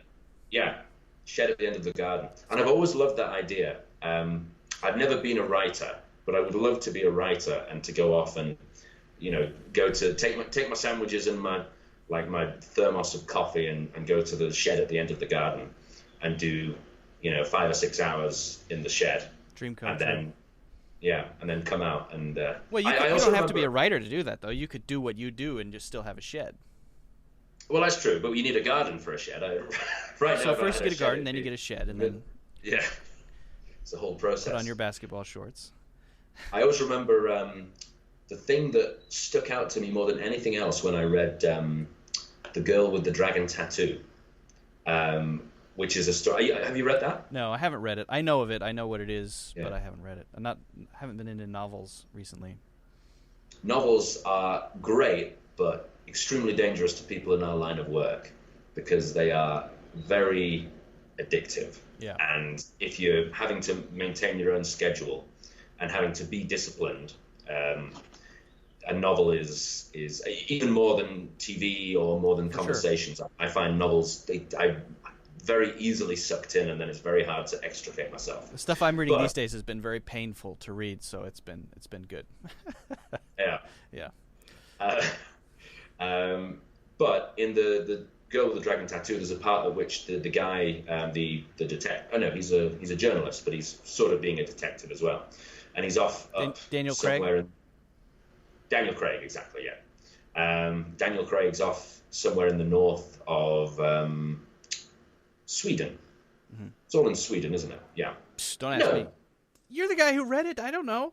Girl with the Dragon Tattoo. Denmark, I think. Whatever. I don't care. Anyway. I don't remember. Anyway, he's up north somewhere. Irrelevant it's a details. tiny little town. And he goes off every day to do his research. And he goes to this little shop. And the lady in the shop makes him these great sandwiches. Ooh. And he has 3 or 4 cups of coffee. And he works for about 8 hours. And it sounds wonderful. It sounds so cozy. sounds so Yeah. I have the same feeling about 221B Baker Street. You know, there is isn't that Holmes's address? There is a coveness about it. It's a cave where you get to concentrate, and then the landlady comes in with a cup of tea every once in a while. You know, it's nice. It's comfortable. Mark Twain, same thing. He had his own writing. I don't know if it was a shed. It was a little writing house. He had the same sort of thing. But who was it who? I think it may have been Hemingway, who took a job as a toll booth attendant, and he specifically asked for the night shift so that nobody was coming through, and he would sit there and rest. Somebody did it. I can't remember. I always thought being a night security guard in a booth would be perfect for getting some mental work done, you know, or reading, or yeah. So you're working on English courses now. I am. So Chinese people. That's for anyone who wants to take it, but I mean my. For Udemy? Existing, it will be for Udemy, but we're also going to launch a WeChat official account and sell it on there. So that's for Chinese people. That's very much for Chinese people, but it will also be on Udemy. Yeah. I've transitioned away from. So previously, I was teaching beginner Chinese courses, and I found that it was very hard for me to quickly produce the material. Whereas with English, I've been an English teacher for so many years now, and I've got a lot of stuff that I am very experienced at teaching, and things that I've been over quite a few times, and I have my own methods of doing it. I speak Chinese, but I don't teach Chinese yet, and so everything there moved much slower than I wanted it to. So it's something that I'm still interested in, and I'll probably revisit in the future. But are you doing it separately? Are you doing, because we both are doing courses on Udemy. Are you doing it totally separately as two different identities, or are you combining them as Francis? I think I'll combine them as myself, just to take advantage of, because a lot of the people who have taken my Chinese course are not native English speakers. Oh, okay. That makes sense. So, yeah, that makes there sense. may be some crossover. Yeah, and for SEO reasons, the longer something is there and up, and the more likely it is to appear in searches. The nature of, not necessarily the English market, but the nature of creating courses is one I find very interesting, very frustrating, very tiring, very satisfying. It's a mix of a lot of different things, because you are. I would like to hear your experience as well, but it's for me a process of constant agony in one sense, but at the same time it's very blissful in another. It's agony in the sense of I've got a heading and I need to work on this heading, and just the fact that I have to create something from nothing is agonizing in a sort of deep sense. To create something from nothing is an agonizing process, but I'm sort of in the habit of that, having that agony, and so it's gotten easier and easier over time. I now have 11 courses on Udemy, and I'm working on a bunch more. But then at the same time, it's deeply fulfilling, because you know that you're creating something, and each action that you take is going to be experienced by hundreds, thousands, tens of thousands, hundreds of thousands of people, and they're going to experience it individually, but also sort of collectively, and you get to re-experience it with them as they go through it. That's a car, not flatulence, right? It sounded. Yeah, that is it's a motorbike actually. Ah, okay. It's very motorcycle. Yeah, 2-stroke engine. There's something gratifying about building something that other people consume, and then as they consume it and ask questions about it, you get to re-experience it through their eyes. That's very gratifying to me. That's it. The thing that I find when I'm creating is, and particularly these courses where, like one would hope that they would be experienced for at least, say, the next 5 or 6 years Yeah. by different people from all over the world. There's a lot of pressure there. I have this strange sort of psychological, I don't know if it's affliction or slight quirk or whatever it is, but I always assumed that whatever I did in the past was dreadful. And it just horrifies me, the thought, for example, I've released a couple of Chinese courses, and they're not bad. Last Minute Chinese on Udemy. Search it, folks, if you're Yeah. interested in learning Mandarin. Thank you very much. Nice plug. Sure. And look out for Last Minute English coming soon if you want to pass the IELTS test. But yeah, those courses are fine, and I've watched them again, and I've been sort of pleasantly surprised. But if I don't look at them, if I just think about them, I shudder and I think, oh, that must be terrible. Like, I haven't looked at it. It must be awful. Right. It's not awful, but I just have this, I don't know. It's a very strange emotion that I have, and I wonder if you have anything similar. Yeah, I do. Mostly at this point, because I have some courses that are quite old, and people are going through them, and on balance, the reviews are quite positive. You get the odd 1-star, what the hell is this comment? But it is what it is. Well, this isn't about cooking at all. I learned nothing about changing a tire. Wait a second. When people leave positive comments, I have no idea what they're talking about. It doesn't. Oh. I don't know what they're saying. How can you say this? Is my initial thought is, you're delusional. You must be insane. That was Luke 5 years ago. He was a complete idiot. I know for a fact because I met him 5 years ago, and I remember him quite well. But if you like it, I guess that's great. So I feel happy that people enjoy it, but I don't understand it because I feel like I'm capable of more. Is it imposter syndrome? There's something.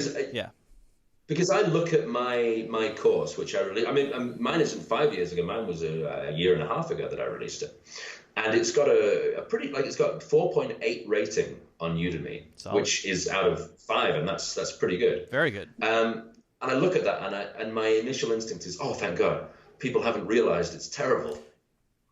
Yeah, I was just waiting for people to realize it. It is. Trust me, it is. But they haven't caught on yet. I've scammed them to this point. Still getting away with it.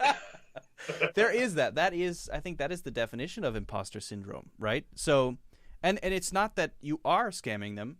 It is valuable to them. If people leave a comment, take the time to write something and say that they like it and they appreciate it for these specific reasons and give you a star rating, that means it is objectively valuable to those people, because otherwise they wouldn't do it. And reviews that you get on Udemy, they're real.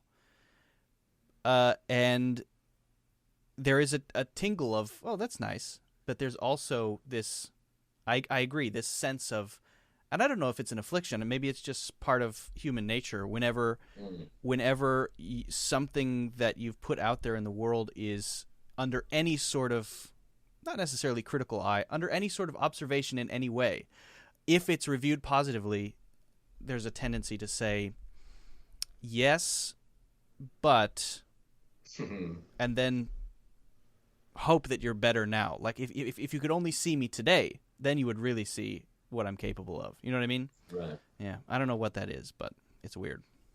I wonder if everybody has that. I wonder if Martin Scorsese looks back at his classic movies and says, "Oof, God, I mean, at least they're watching The Irishman, because wow, that Raging Bull was terrible." Well, Was he the director of Raging Bull? Yes, that's right. Martin Scorsese directed Raging Bull. I don't know. That's interesting. It's interesting that you mention that, because I have that imposter syndrome about my courses on Udemy, which are pretty popular and pretty well reviewed. But for things that are almost universally disliked, when I go back and watch them, I feel wonderful about it. Any of the like creative projects that I've done on the side, short films or whatever, universally almost universally disliked. My family, my wife, I couldn't make her sit through it. She'll get up and just walk away right in the middle after I spent a long time making this thing. Nobody likes most of my natural, pure intentional creative work. I've learned to accept that. But when I go back and say, oh, let me check this, maybe it is terrible, and I watch it again, I say, oh, that's exactly what I wanted to make. It's perfect, right? And so it's weird how that is. I feel really good about the things that people really don't like, and that negative nag when it's things that people like. Do you have any of that sort of mixed emotions about things, or different types of creation that you have? Because you also make music. Yeah. So as you were speaking, I was remembering that the album that I released with my band, Malaruckus. Yep. Check them out. They still exist. I'm not part of the band anymore. I thought they became... Yeah. What is Bookie Baker? Bookie Baker is Alex and Quay. So Alex, for people who are not me and you, Alex is the singer. He was the singer of... He's the reason that we know each other. Yeah. And he was the singer in Malaruckus, which was a band that we started in China. Mm-hmm. And Quaylon was the lead guitarist. And after several years, that band went our own ways, except for Quaylon and Alex, who have continued a new form of Malaruckus, but have also started Bookie Baker, which is... So they both exist. Yeah, they both exist. And Bookie Baker is very good, actually. Yeah, I've heard some of their music. It's more of sort of Americana-y, country, folky sort of thing.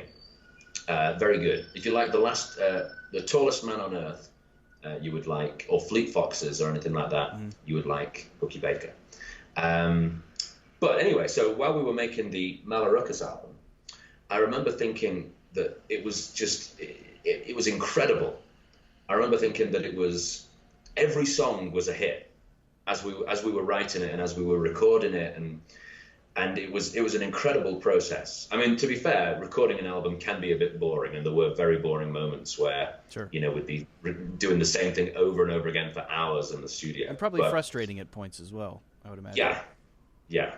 And there was all kinds of like brain farts that happened and things. It was a long and very interesting process. But my overall feeling during that whole process was how amazing I thought the album was going to be.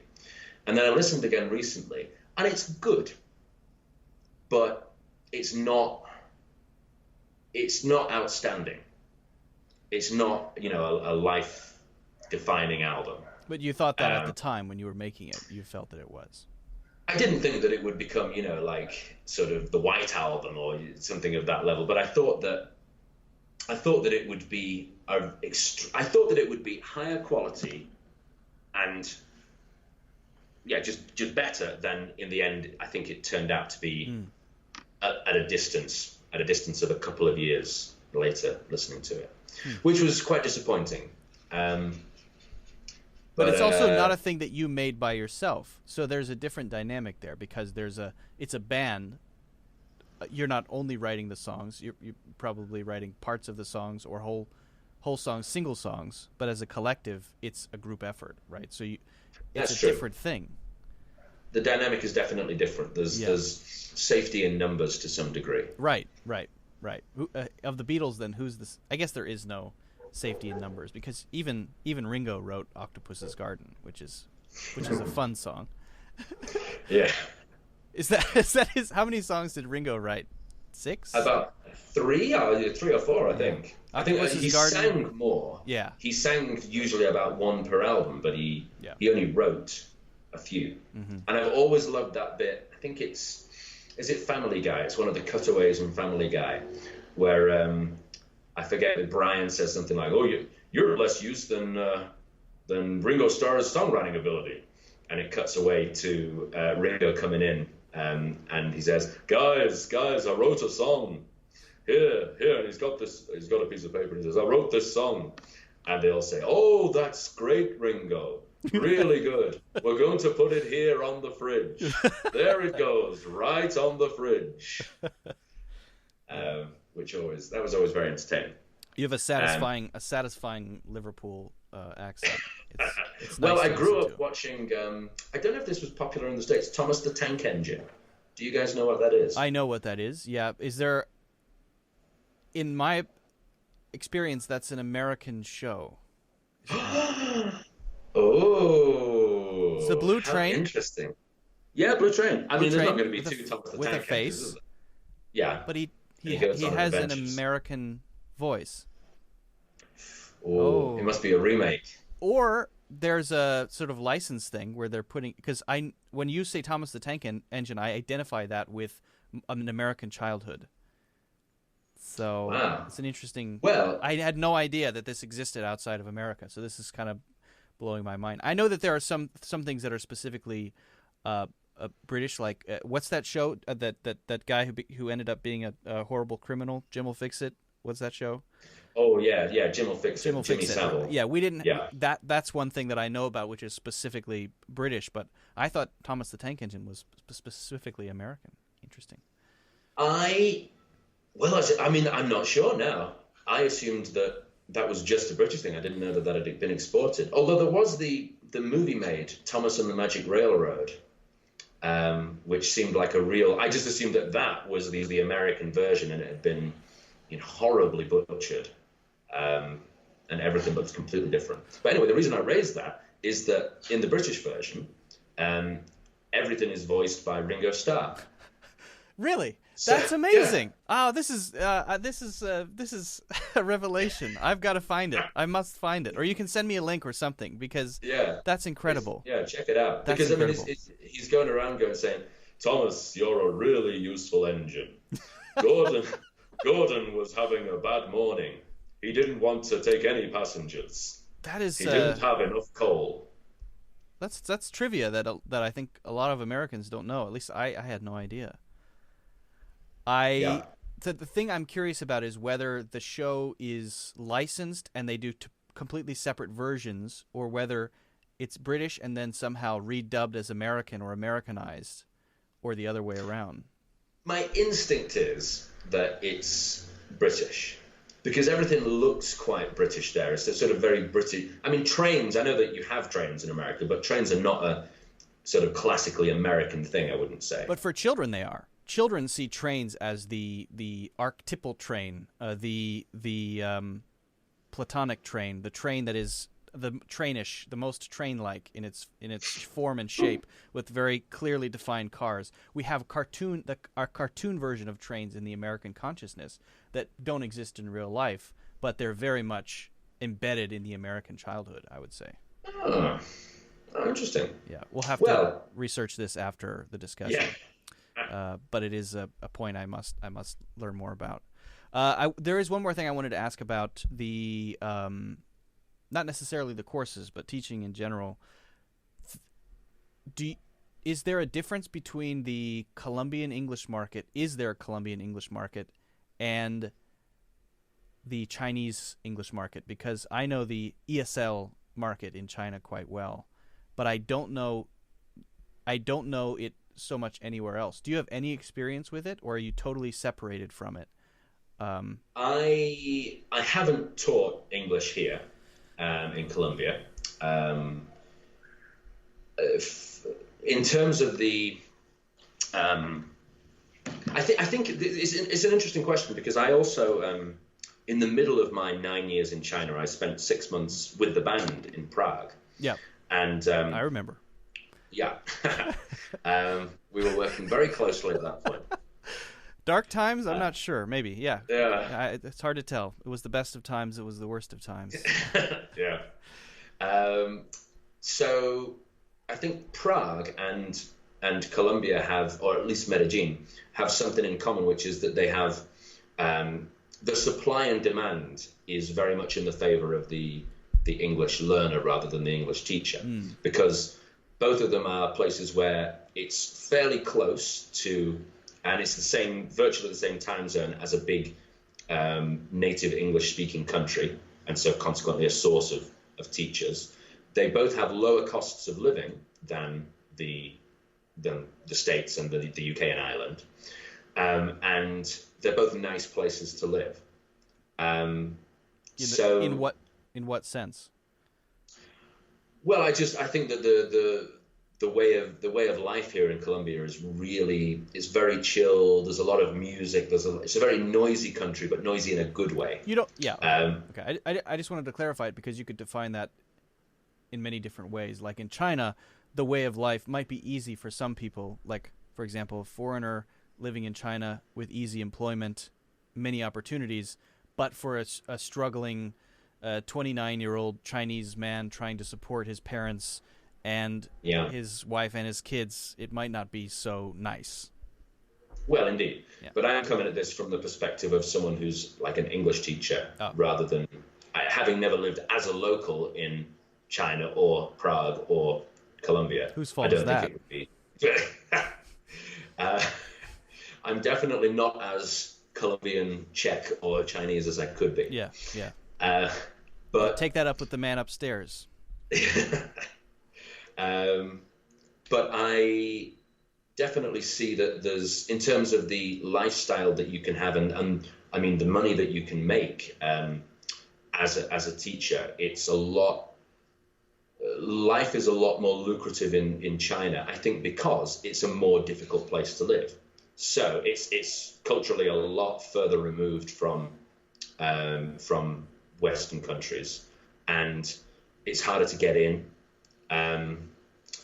It is, yeah, it's just very different, isn't it? Well, you know, as someone who's lived there, it's very much removed, and you can get used to those differences, and you can accept those differences, as I think both of us have. But it's definitely not a place for everyone.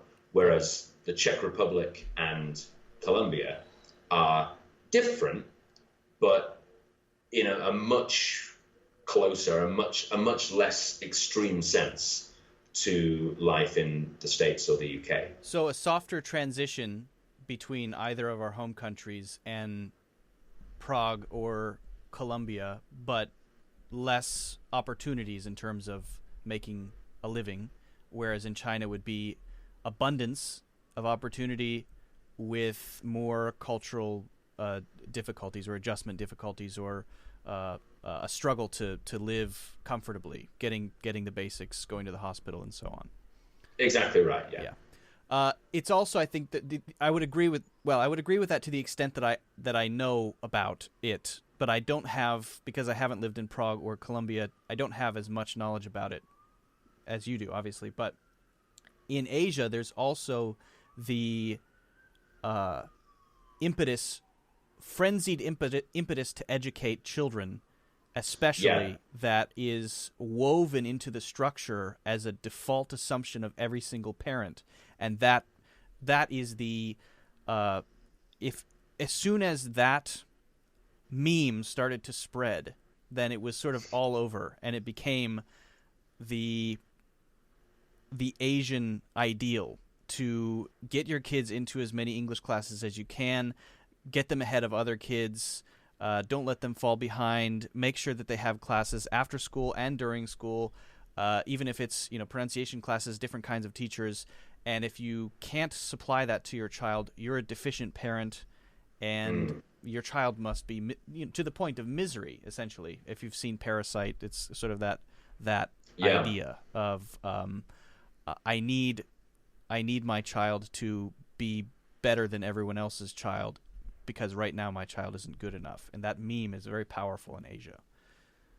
Yeah, very much so. I think that's another big factor. And I think that it's almost to the extent where I was trying to think of an analogy while you were speaking, but like something like learning to swim. It's something where, we wouldn't do too many evening classes in the UK as kids, but virtually everyone that I know at least went to 3 or 4 years of swimming classes. That's kind of if you find out that someone can't swim, it's you're quite surprised. Is that because you're island dwellers?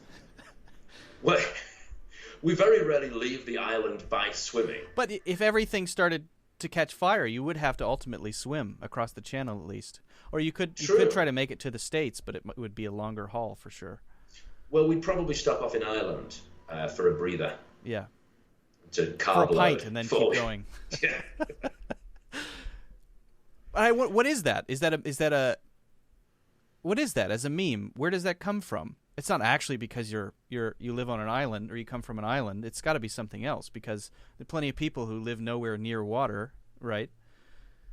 Yeah. Well, yeah, I suppose, yeah, people who live, well, and even if you do live near the water, it's not a requirement that you go in the water.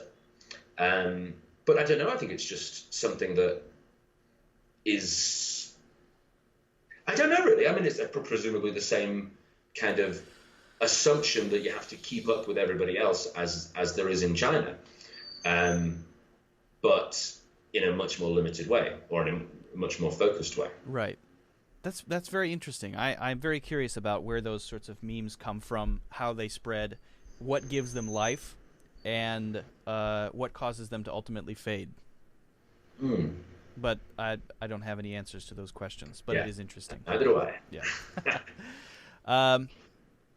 The last question I have that I was going to ask you about was just because we were talking a little bit about Udemy and because it relates to platforms. I know that I don't know if you want to talk about it, but I know that you also have and operate an Airbnb, and I was just curious about just because I'm very interested in platforms. I think platformification is sort of the future of most industries, and I think it's something that's just started, and so it's very interesting. I'm curious because I don't know enough about it, to what extent Airbnb rules your life as an owner of a place, or to what extent it's just a payment platform. I don't know enough, so I'm just curious what it's like to be an Airbnb owner. Is it very restrictive? Is it very relaxed? Is it very it is laissez-faire? Well, it depends in what regard. I mean, so to give the background, we live in China most of the time, but we have a property in Medellin, which is where we're staying now. We're actually very fortunate to have found ourselves here because we're not paying rent on this. Otherwise, you'd be where? Living with her parents? Where would you be? Presumably, yeah, or in a... Would that be fun? Not for this length of time. Oh. Yeah. Do you guys visit each other? Or do you have the tin cans on strings across town? We just shout. Yeah.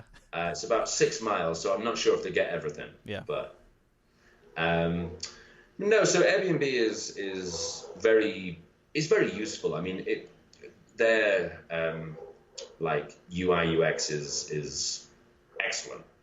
Everything is very easily, so it's very intuitive. You can find everything that you need to do easily. It's easy to change the settings if if let's say, for example, there's a festival coming up and you know that there's a chance to charge a slightly higher price. It's very easy to do that. They have great customer service. So you can price gouge. You can price gouge. Yeah, we gouge them. Shit out. You want to enjoy yourself?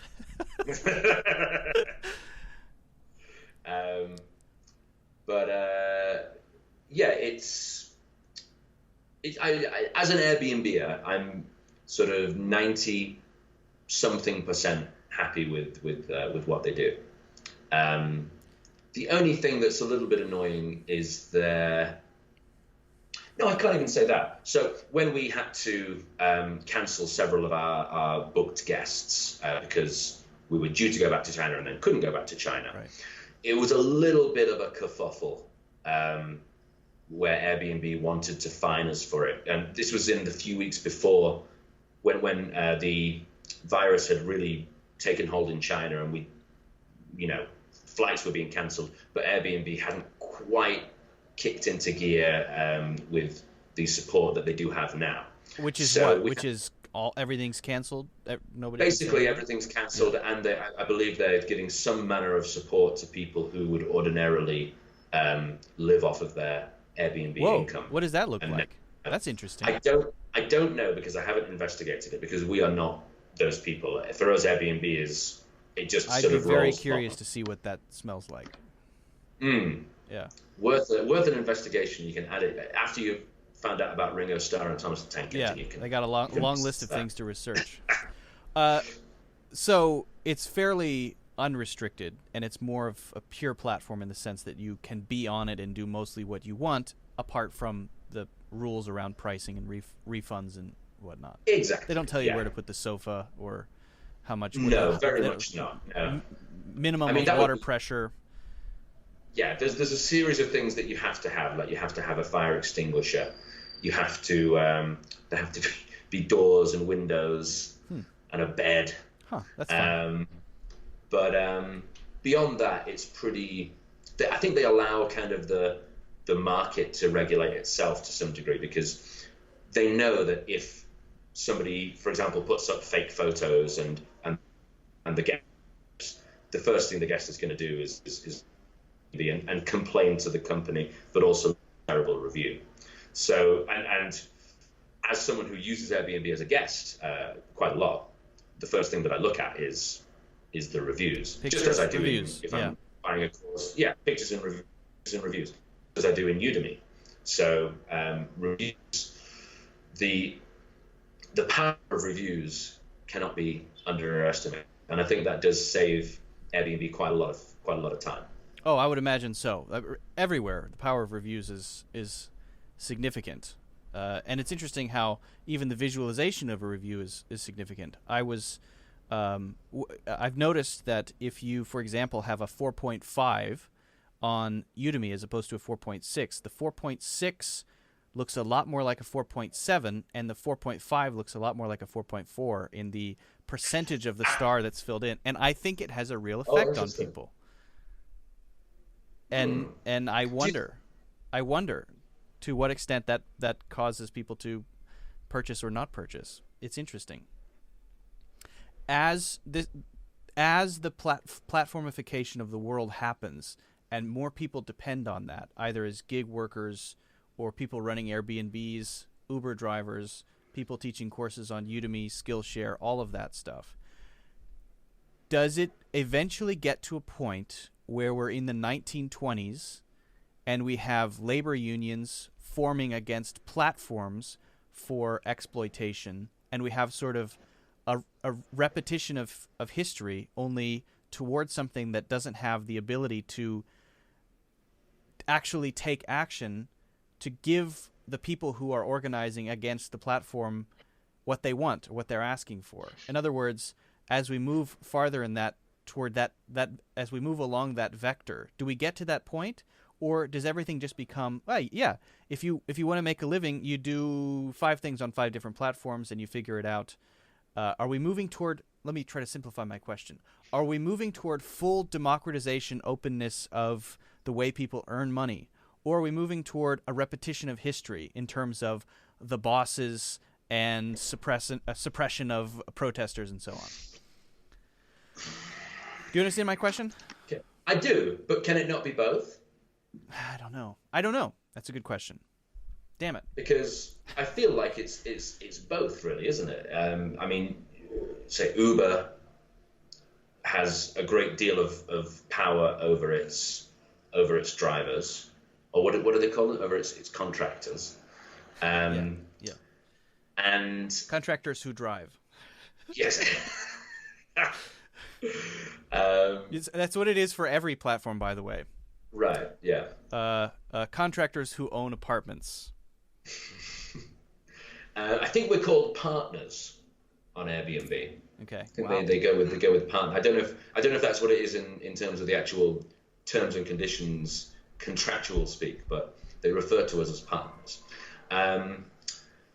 But yeah, I think it could be both, really, couldn't it? I think that there's definitely quite a large degree to which things are being democratized in terms of you don't have to, if you have a certain, to quote Liam Neeson, a certain set of skills, and a particular set of skills, I apologize, you can go out and you don't have to go and sort of be in one job and just do that one job. You have the freedom to, drive Uber on weekends and to sell courses online and to do all of the other things on the other platforms. You have the freedom to have a number of different sources of income, which of course doesn't suit everybody, but I think definitely clearly it suits people like us. We want a little bit more freedom than the traditional model.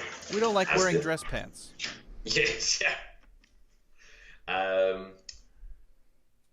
But yes, I mean, it does put a lot of power into the hands of the people who, but then I mean, people have it's just transfer, isn't it? Transfer of power from large, say, the corporations who work in a traditional way to newer corporations who work in a slightly different way. Right, but that's the thing that I think about a lot is the arbitrary decisions that a platform makes ripple outward to everybody who's on the platform, and there's no recourse other than a written complaint. Why did you do this thing? I'll give you a simple example. I am on a Udemy has this side platform. It's called Udemy for Business.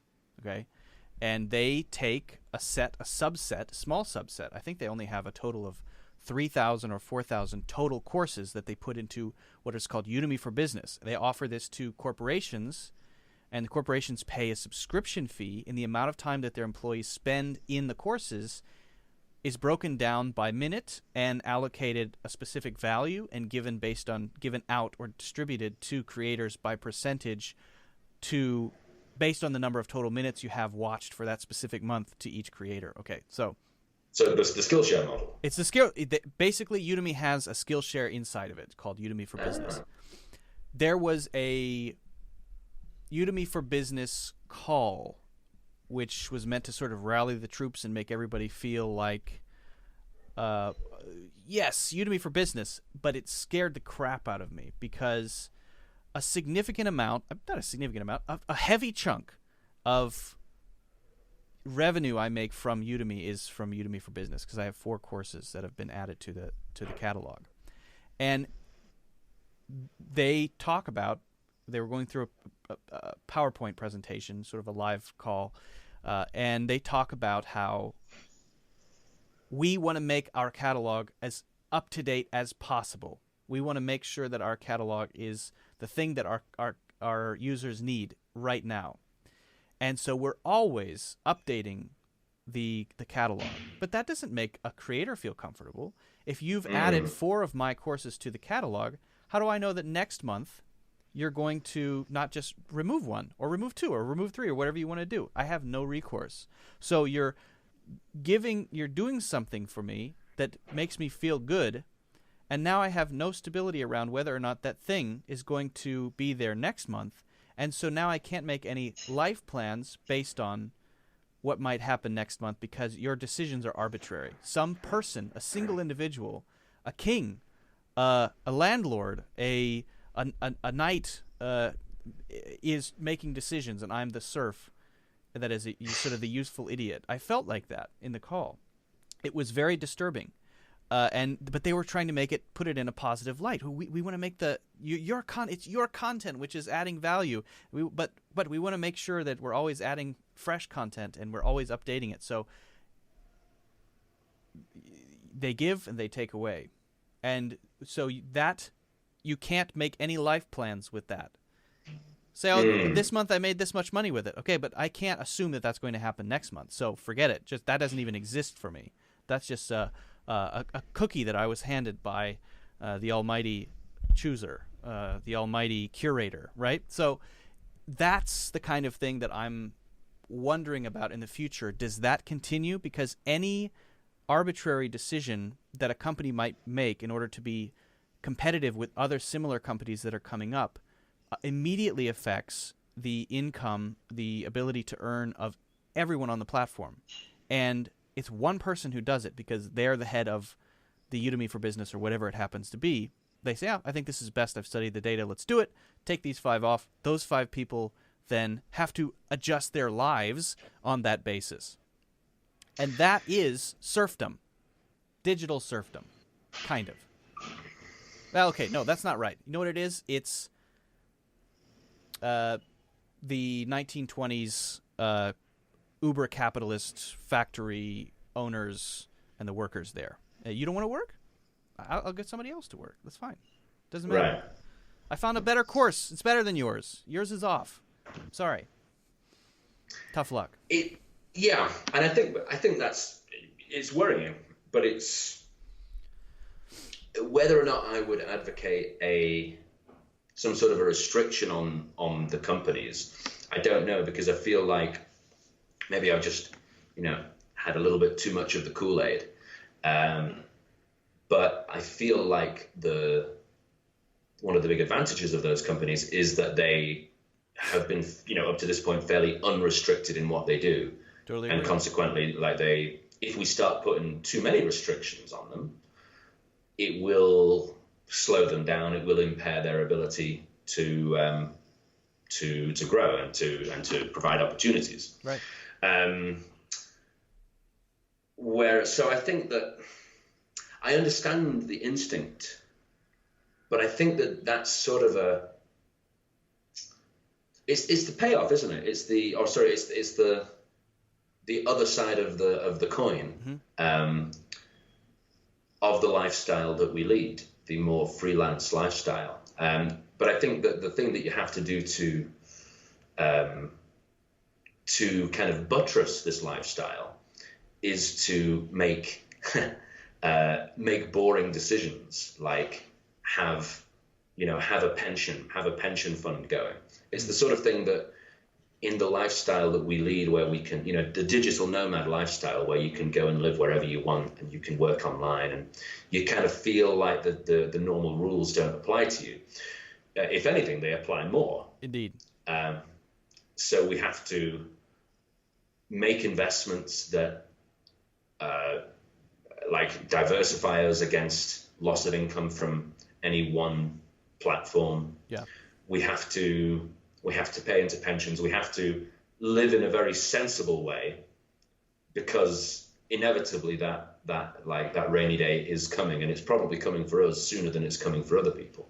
We'll enjoy all of these sunny days arguably a lot more until that rainy day arrives, but that rainy day is on the way. Thanks for the reminder. I appreciate it. No, you're right. I completely agree. The diversification, probably doing more than one thing. If you're a teacher, teaching more than one thing. If you're a teacher and you have an Airbnb, doing both things. Diversification is important. We're, in your case, teaching some students online, doing some courses, and doing Airbnb, all of those.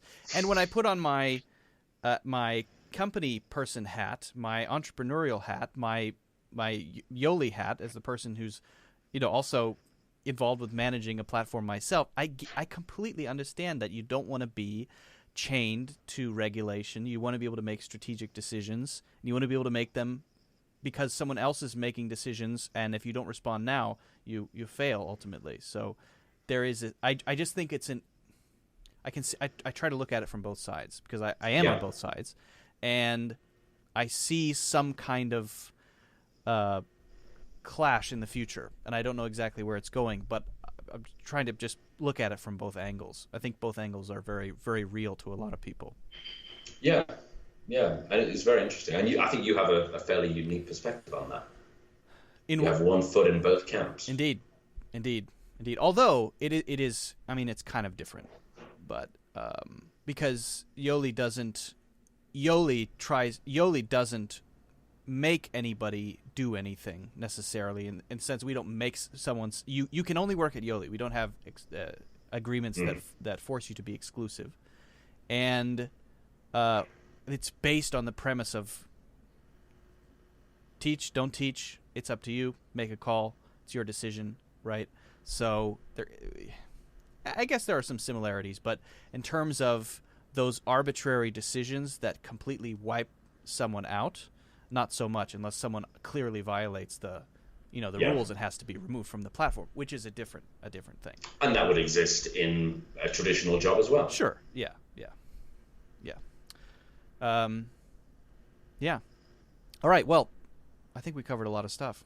I think we talked about pretty much everything that I wanted to talk about. We covered my whole list. We've covered it all. I have a list, and we've talked about everything on the list, except for everything.